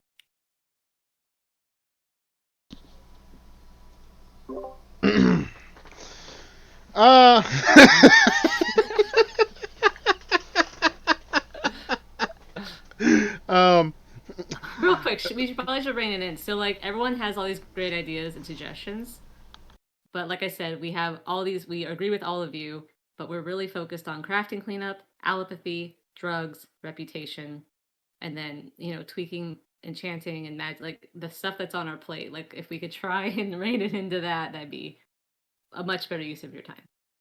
Because suggestions and stuff, while we agree with all of them and we want all of those things too, it's just like we're not going to see them probably anytime soon unless we find a way to clone Rex to like 5 people.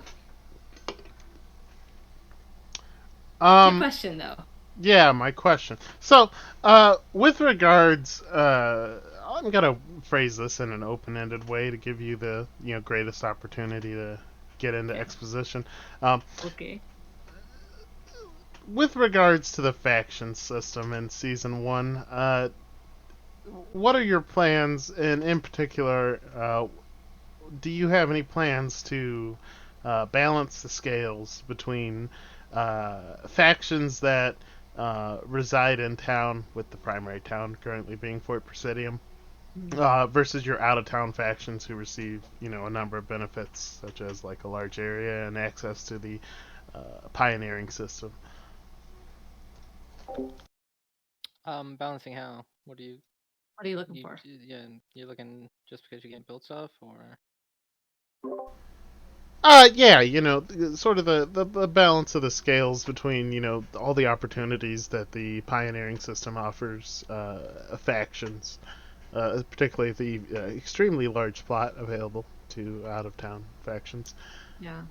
One of the things we are discussing is, and will be implemented, is actual costs to those big faction bases. So they have to pay upkeep. So there might be a discrepancy between, there will be a discrepancy there between like what you pay in town versus what you pay for like a huge plot of land. But there is some benefits to being in town too. Like you have guards, you're in like the RP hub. But yeah, I feel like a lot of that will come from when we actually turn on the costs for the factions. Yeah, and that's on our to-do list as well. But yeah, I think you're going to see a huge discrepancy in upkeep, because you're not having to, or like in a role play sense, you're paying taxes on a maintenance building. Like you're not having to build the building yourself and upkeep it. So you're going to see a discrepancy there. So faction claim maintenance will be turned on for season 1? Not immediately. Eventually in season 1, yeah. Yeah, like we don't want to have a situation where we turn it on and everything poofs. Like we don't want to have to diagnose, so we have to, and also, well, we have to program a few checks so that when we turn it on, there's like, it's not just like Wild West. But I want to turn that on as soon as possible because I want to clear out old faction claims and provide people like stuff to do in upkeeping their claims or whatever.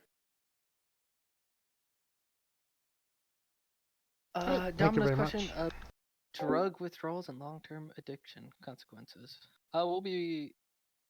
Oh, I think that's planned relatively soon, right, Archon? The drug stuff, like I consider it as one of- being a part of allopathy. yeah. So yes.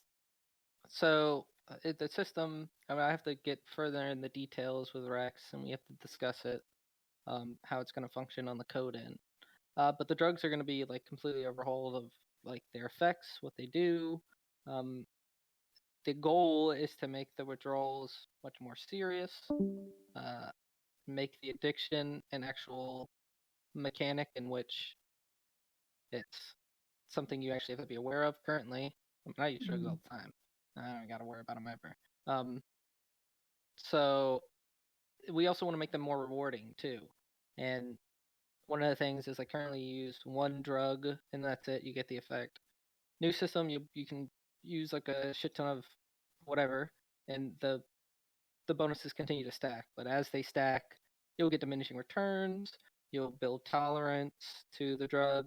You'll become more addicted and suffer more severe withdrawals, even leading to like permanent stat loss or PD of your character.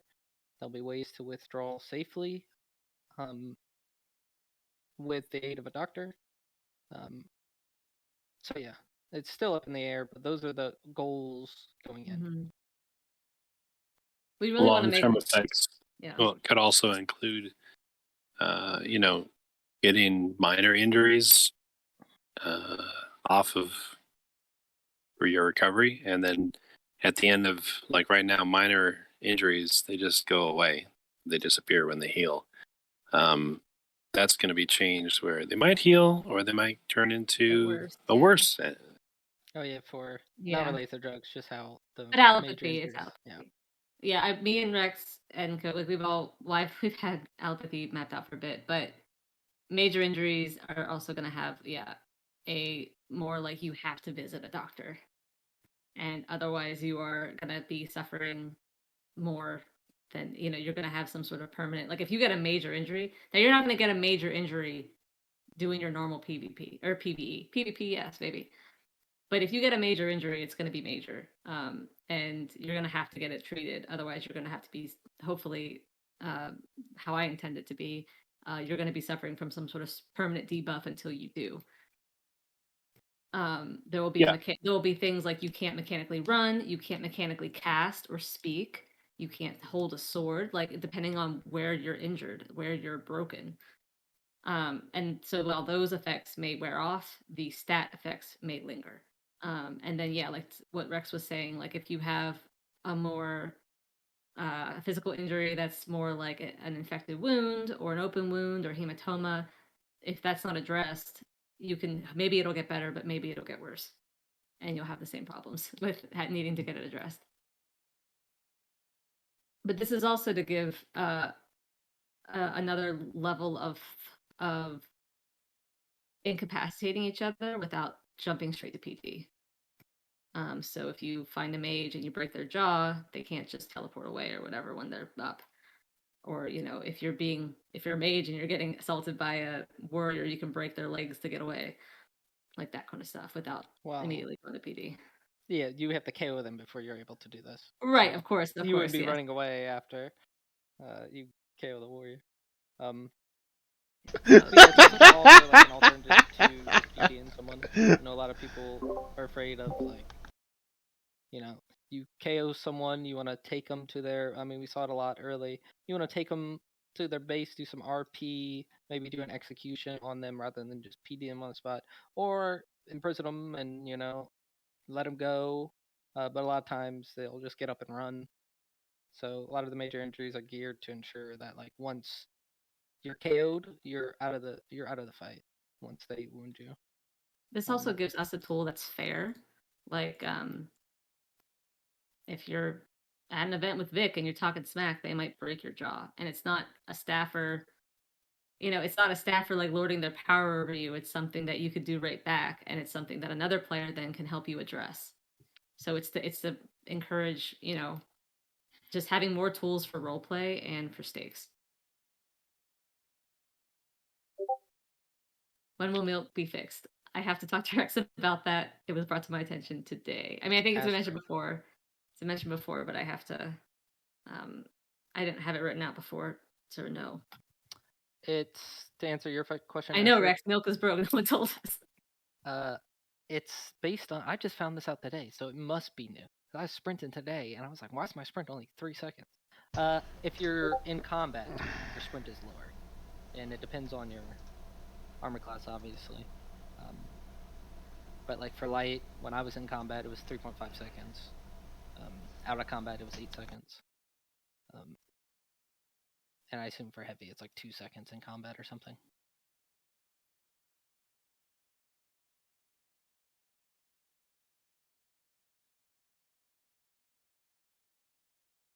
Stats. That's a big thing. That's huge. Stats are one of the most frustrating things about the server, I find. When? I don't know. Probably during when we do weapon review and special weapon moves and stuff.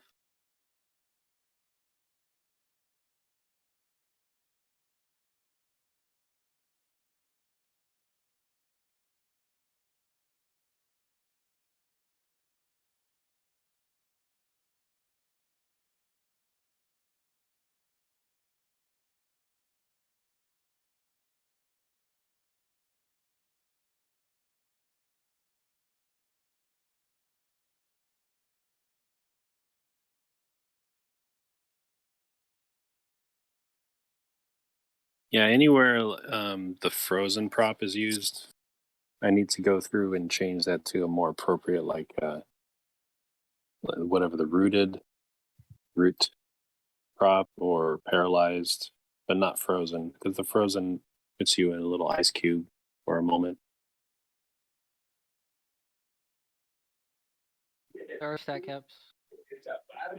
There's probably separate caps for hematology as well, I would imagine, but maybe not. There are stat cap. I think the stat cap is 150 for like strength and dex. I think the HP cap is pretty high.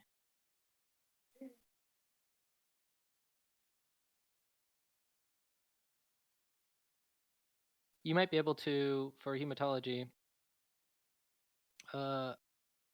it might just be like you can only have one buff of a certain type. We'd have to look and see.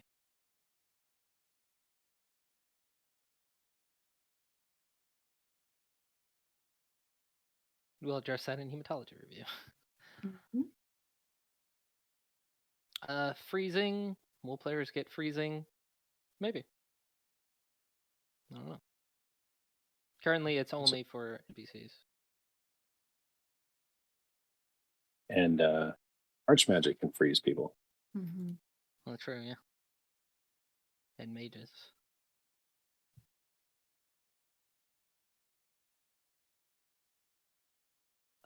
Will strength? So strength will get improved? Potentially. It's still up in the air.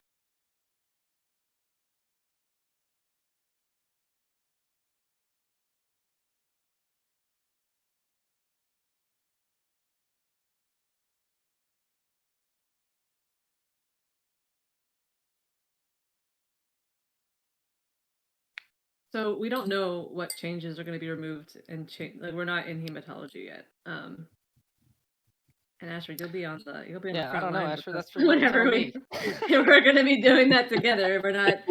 That's for you and Collins to tell me. Yeah. Yeah, we're in allopathy, crafting, cleanup, drugs, magic, enchanting, and season 1 reputation. That's where we're at Magic's right pretty now. much done. Yeah, I just mean like tweaking, just like, Yeah. cleaning up those things. Anything after that, we do want to get to it. It's just we gotta do these things first. So everything we say about anything else is way speculative, and I have no idea when it's gonna be implemented. I hope to be soon.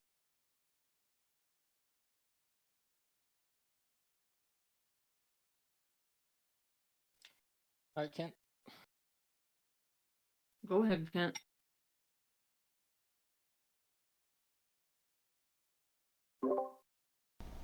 Well, if you insist. So, I was wondering, has Requiem staff considered a Patreon or a Kickstarter, especially in regards to advertisement and future player growth as we enter season 1? I don't know where to advertise. If anyone has any ideas, like when you say put money into advertising, someone tell me what that means. I'd love to know and I'd love to do it. But yeah, I just don't even know where to begin. We're a private shard on we're a private shard, so we can't advertise most places. Also, I think due to the nature of Ultima Online, we weren't I gotta able dip out. I believe in you all. to consider Patreon due to we're using Ultima Online. I don't think we use it. Yeah, but wasn't that ruled can- legal like 20 years ago? we can use Patreon. It's just because I mean I'm a Patreon member of COU. It's just a matter of like we'd have to think about what do you guys get, right? What do you guys get for being members? What can we promise without, breaking that trust between paying Patreon members, right? I'd like my character to be very strong. And then yeah, like I would love to put money. I would put money into advertising right now out of my own pocket. I just don't know what that means or where I do it. So if anyone knows, let me know. I'll do it. I'll do it right now.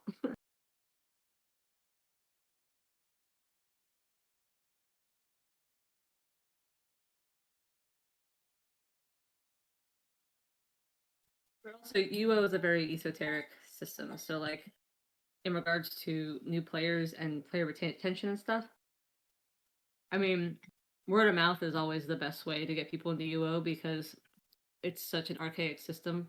Like having a friend along to help you is, to me, I think the easiest way to get involved. So the best thing I can offer is recruit a friend. Yeah, you can click on the events tab that we have running, and if one of these events that rotates in and out seems cool, you'd like to share it with a friend, go ahead and do that. Just go into the events tab and hit share, and then grab the link and then pass it on to a friend. And then we give out LP or whatever for streamers when they post stuff. But if anyone has any ideas about to advertise legally, and like I said, a lot of subreddits have like no private shard postings. Let me know. Open a ticket. I'm happy to work with anybody who has ideas. And I'm not against a Patreon. Again, I just don't want to. I don't want to undersell anything we would promise in that kind of transaction. So we just have to think about it. Giant hats. Ooh, well, you'll just have to see what factions have the giantest hat.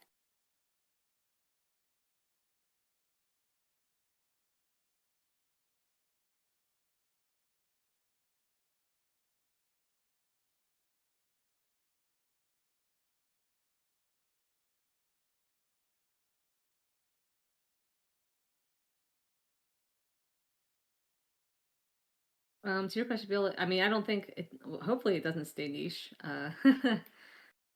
I think UO's like the best RP interface outside of like D&D because it leaves enough room for the imagination without, you know, I don't know, it has a really good flow to it, but yeah, how do you get, I mean, if everyone's got their D&D tables, right? Or their forum posts, any RP communities, bring them in, have them try it out. There's tons of stuff happening in game that you could bring them in on, catch them up. And now's like the perfect time because we're going to be slowly introducing major elements.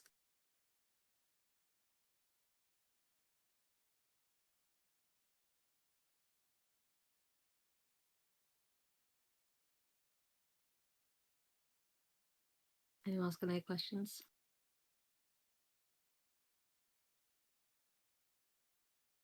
I'm mapping, so someone has to speak up if they do have questions.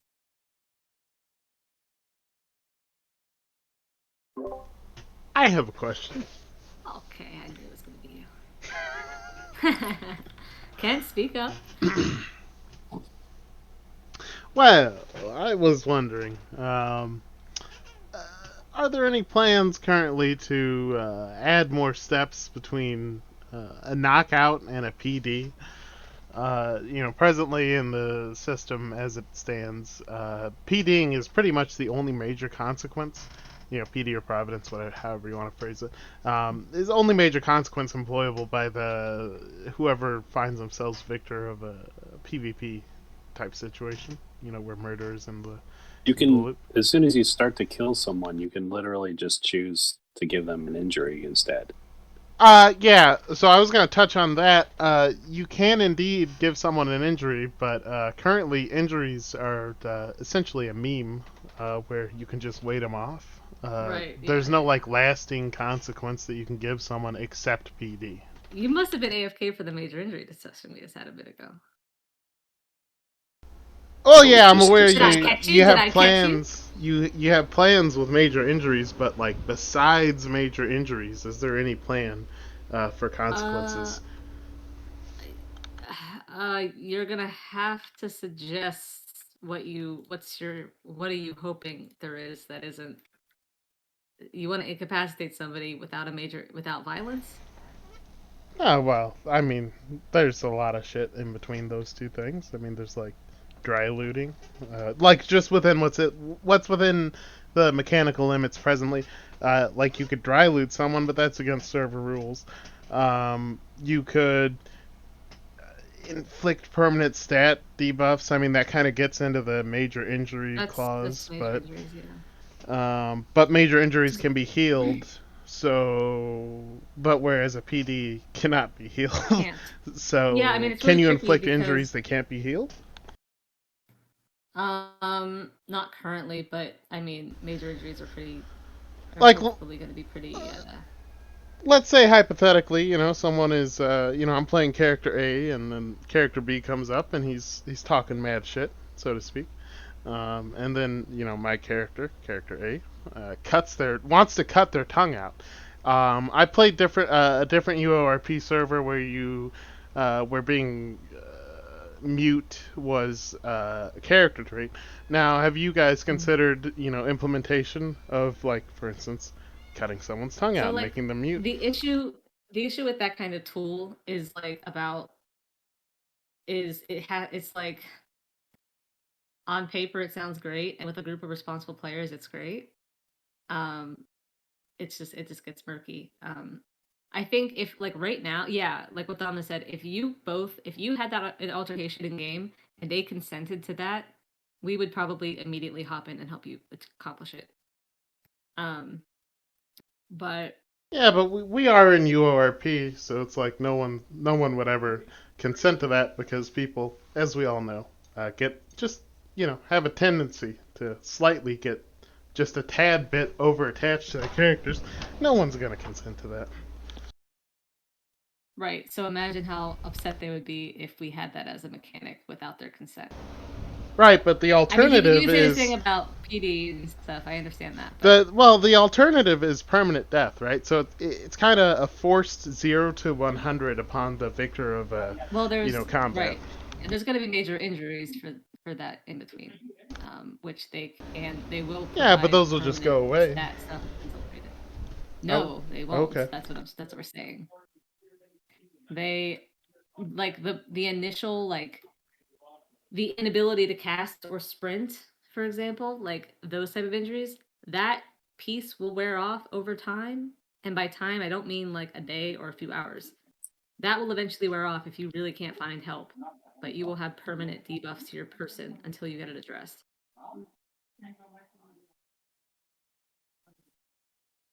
Right, but so I guess this can segue into a question about major injuries.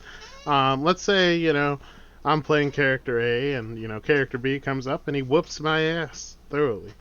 And he inflicts a a major injury upon me. But I've got a good buddy, player C, in this scenario. Player C, whips up some fucking magic cure for my permanent injury. Will I have any lasting long-term consequences for that? Probably not right now. I'm not against the idea. The problem is, again, it's just like some mechanics, like permadeath, right? At least allows you to start over. But being put into a situation where you are maimed beyond, like how, like what keeps the player engaged with the game after they've been. Well, you can always commit right? suicide. Well, it goes to like the game versus the simulation. Like, are we simulating your arm is cut off, and then the person's like, "Well, I'm a swordsman. Now I can't play." Yeah, like we don't want to hard lock people out of their story. I mean, like death does that, but death is like allows them that restart, whereas a permanent maim, hard locks them out of features and they don't die. So it's just like it's really tricky. Again, if have you considered a system where much like the Providence system, where if a player has Providence, they have the opportunity to choose between permanent death as opposed to losing a certain percentage of their lifetime animus. Have you considered a permanent injury such as being mute or deaf if someone cuts off your ears, etc., and then giving the player 24 hours, much as Providence does, to choose between accepting being a mute or not having their sword arm, etc., or dying from their injury? Because that's how I've always RP'd death, is that it's a a major injury. Yeah. Right. I'm not against it. It's just I haven't really thought about it. Like right now I'm just trying to get major injuries in the game.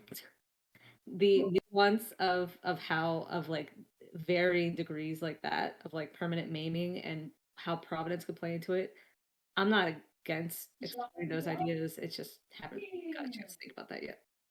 So thank you for the suggestion. You are very welcome.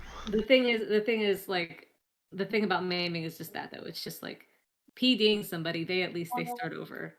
Like they're back in, they're fresh, they get all their animus, they can continue. Whereas like a permanent maim against their will is soft or hard locking them out of certain aspects of the game without that ability to continue in a way. And that can just be straight up frustrating and cause that player. Yeah, that's not fun if it's not consensual. Well, usually these things aren't consensual. Yeah. Right. It a lot of feelings and attachment happen, which is why I just want to be careful of that kind of thing. But yeah, like as soon as today, if two people were like, I want to cut out someone's tongue, I'd be like, and they consented, I'd be like, Rex, how do we cut out this person's tongue mechanically? Like, I'd be all hands, but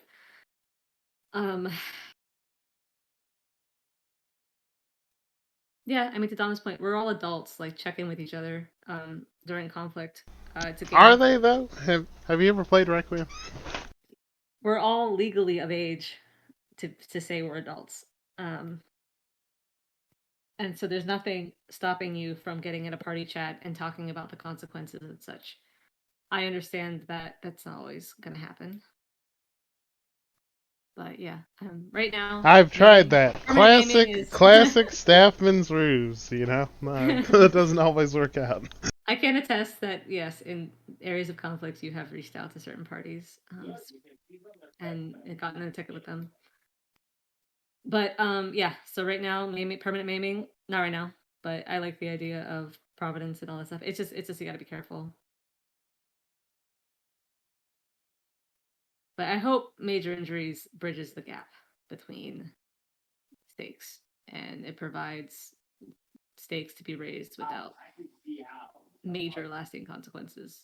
And those consequences are lasting until you get interaction with a doctor. Yes, costs. So he wants to maim people, but I'd like to take a more sophisticated and intellectual route here, since my character will soon have 120% in allopathy, and he does have the feat that lets him do psychological handling. Can I just drive his character batshit nuts if I knock him out?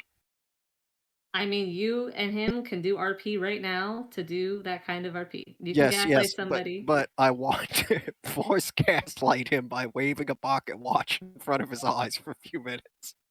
You can try. I mean, we're not getting like so the official answer is yeah, like I mean, we've already said hematology review is coming, once we clean up the stuff for season 1, so it's going to be prepped for season 2, and then sanity is going to be more or less season 3. So like if you're actually looking for those mechanics, expect them in season 3, You unfortunately. mean with one int I'm not able to gaslight a 120 int character? Yeah, probably not. And again, though, if anyone has any ideas of how to clone Rex, we can get this stuff in faster. I don't have any ideas, so but if we can get 2 more Rexes, they all have to like share Rex's memories, and it has to be like a hive mind, right, Rex? I don't want to PM 3 Rexes. It has to be like three shared consciousness Rexes. Right, Don, that's what I'm saying. I can't replace him. He has to just like break into 2 pieces. Oof. So any other? Does anyone have questions about story? I mean, I was trying to be super vague, and I'll continue to be vague in certain regards. But if anyone has any questions, tell me about Redhome. I'm gonna drop that tonight. Actually, let's drop it. I can drop it right now. Well, I'll drop it after this. Do you want to drop like certain bits about it right now? Yeah, I mean, I guess I could tell y'all what the intention behind Redhome is. Hopefully, it reads on the page. Real quick, Marty, what if major injury were something that wasn't permanent, but we wore off over the course of weeks? Yeah, they do wear off over the course of weeks, even when Major? Major still take like take time, even after even after a doctor's attended to them. It's not going to be 30 minutes like a minor injury. It'll still put you out. The idea is because you don't get those things through like a boss fight. You get those from a altercation with a player or a character. So those are meant to put you down for the count and out of combat long enough to hopefully resolve the issue or escalate. So if you break your leg and someone sets it, you're still going to be out for a bit. Be incapable of walking, but you're not going to be able, you're still going to be in some trouble. So back to the. Okay, fine. Hand up. What up? So, to touch on this major injury talk, so with regards to the permanence of, or not permanence, but longer lasting effect of major injuries, so like, is it going to be different as far as the allopathy side of it? Is it going to be different from, curing a regular injury? Would it be equivalent, for instance, if an engineer goes to create an augment, they need that filament shit. Is it going to be a rare item that a doctor needs to cure a permanent injury that would cost a shitload of money, etc.?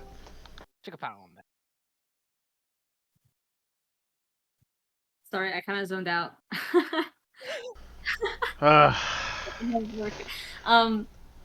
You want to know if there's like, so what is it going to cost a lot to repair a major injury, and is it possible that a player won't be able to get their injury repaired because of a lack of materials? Sure. I don't know if you've ever engaged with the allopathy system, but medicine is not easy to get. It is once you're established and you have a lot of, but it takes a lot. It takes an engineer, a horticulturist, a artisan and a alchemist to get your basics. And then you have to successfully know the solve to get it right. And if you botch it, the injury gets worse. There's a lot of stuff going on in allopathy if you've never done it. Will there be a chance to get mort? If you fail curing a major injury. I love the idea of that, actually. Sounds fun. Let me see. Was that the idea? Hi, Mort. What's Ashford? You said really love the idea of major injuries hybrid. What's that idea? What's the idea for that? Someone type out that suggestion. I think maybe like may help clarify.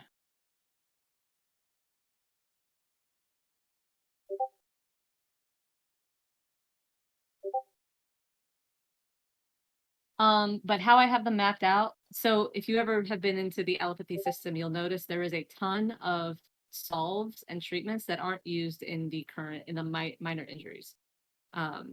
So they'll be using a lot of those. Like you'll see there's a set bone button. That doesn't work for minor injuries. There's nothing broken, but there is for major injuries. So like that kind of thing. Right. I believe what Ashford was referring to is the chance, instead of getting a worthless mort point, which is very easily circumvented by any player who's ever played Requiem. Instead, you could get a major injury from that. I mean, if you guys really listen, if you guys want us to do that, I think you want, but some of these major injuries are like you said, if you're not able to get the treatment, they're debilitating. Right. Well, I mean, I personally, I can only speak for myself and also my faction, but I find the game to be soft, like that toilet paper you see the commercials for, and I'd like to see more debilitating and horrifying things happen. So. Yeah, for sure. I agree with you. Let me ask you something. How soon do you want this current character to die? I mean, he hasn't been the longest running yet. And how badly do you want him hobbled while he's alive? I'd like him to be dependent on a cane. Yep. We do need to get some canes. Almost yeah, immediately. I'm not against that, Ashford. It's just be careful. Like, it's like, are you sure that's what you want? Like,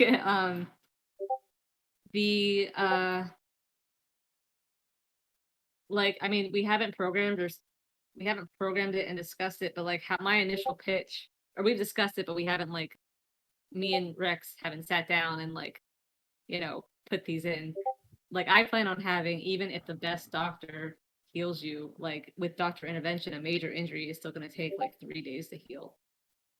And without intervention, it's going to be partially healed after like 2 weeks. That might be too Sounds long. pretty forgiving. I don't know. You think that's? I mean, also like you're looking at like negative, like halving your stats, like half your mana regen, half your mana, half your dex, the inability to equip a weapon, the lowering of light levels to super low, no casting or talking. Like you're looking at like major stuff. That's what I agree, Constantine. I meant it to be more of a PvP or story type thing. Like, yeah. Like maybe there's a story boss. There's right, but you go out and infinitely farm Ashwalkers or future Ashwalkers, whatever the equivalent might be. There's no consequence ever. Like my character, when I play Requiem, I go into any situation knowing that any situation except PvP, knowing that there's absolutely no consequences for my character that will be long term, and I essentially have no fear. I mean, I would walk up and smack anything. You also have watched it. You haven't. Okay. But that's the thing is most people, once they get mort from a mob, they usually call an end to the hunt because they don't want to roll the dice. Like the fear is there. It's just people play around the mort. Like having 2 mort, you can die. People died all the time with 1 mort. The majority of people die to 1 mort. Yeah, I cannot tell you like how many people die to 1 mort. It's just people, and it's not exactly the healthiest mechanic to just end a hunt because you have mort, but like there is some sense of fear with mortality. Well, to address what Ashford just said, I don't think that early game mobs should have a risk of major injuries. That should only be like towards the mid and late game. Yeah. No, I mean that's what I'm saying. Like we could implement it in like I just don't want it to be a regular like the thing is, okay, for example, last act, from what I understand, the Mort shed every 2 weeks. And these things that debilitate a character, the person will just not log in for 2 weeks. They don't bring something like the debilitatingness of time wearing off stuff doesn't really. Right, you fix that Doesn't by really do not letting anything. players be logged out to decay their Yeah. mort. Like Actually, that's already a thing. They can't decay their mort when they're logged out. I'm speaking pretty sure from that's already a thing. so that must have been a change because I played a character earlier in this season who had PD'd a couple of other characters, and I had accumulated on that character some mort, and I just kind of like I just logged out. I just went to work in real life, and when I came back, the mort was gone. So it was like zero consequences for my character, horribly murdering a couple other people. No, I agree. I think mort should be higher. Like if you murder somebody, I think you should get way more mort. It ticks down pretty quickly. Permanent Because, mort. like what I said, yeah, I mean, I'm not against. No. Like I'm against. But ultimately, I think the big thing is like when it comes to time stuff and consequences, everybody's idea of that and what they're willing to persist is different. So like where somebody like most people anecdotally will probably just log off for 2 weeks or be frustrated if they can't get their wounds treated in a reasonable manner. If you Like- want, Kent, I can follow you around, and whenever you get KO'd by a boss, I can give you a major injury, so you get to live that Please. world. Live But that yeah, and slug then life. I mean, I'm not saying like you can't get, I mean, I am kind of saying you can't, I don't plan on implementing major injuries in the PvE system, but there may be special exceptions to that, like really hard bosses or story-based events where we might have major injuries applied upon KO to certain NPCs, like because it's a Yeah. more realistic situation. Yeah, but then you're Um, just gonna encourage people not to show up for events. That's if you attack them. I never really plan on. I mean, I don't plan on really ever having NPCs attack players at No, events. your plans are very different from mine. But go on. Uh-oh. What's the next? What's gonna happen at this soup kitchen? Everybody should come to the soup kitchen. Everything will be fine. Bring all your best gear and all your gold. Yes, you can't trust the banks these days. Bring all of your gold.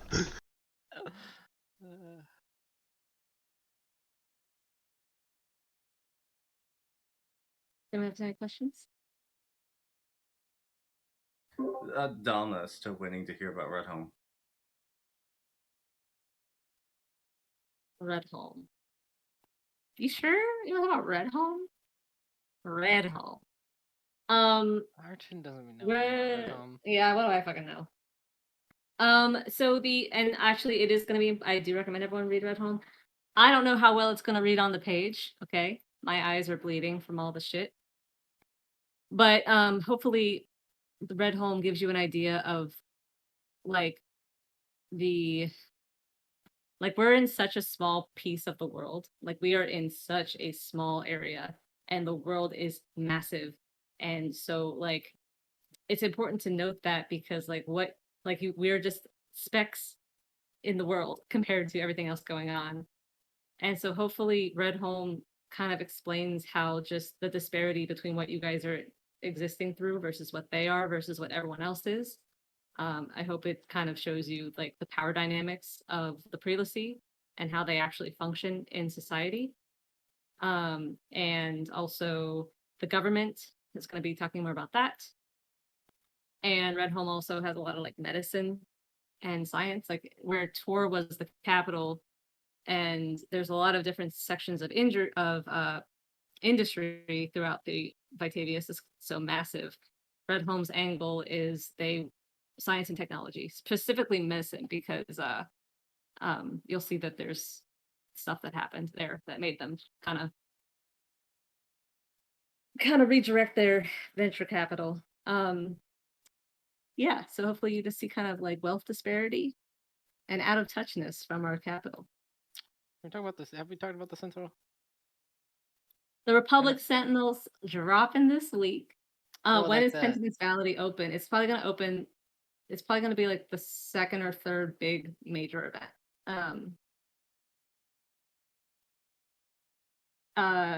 We have a lot of exposition to kind of build up to that moment, I guess. So expect it probably in October, end of October.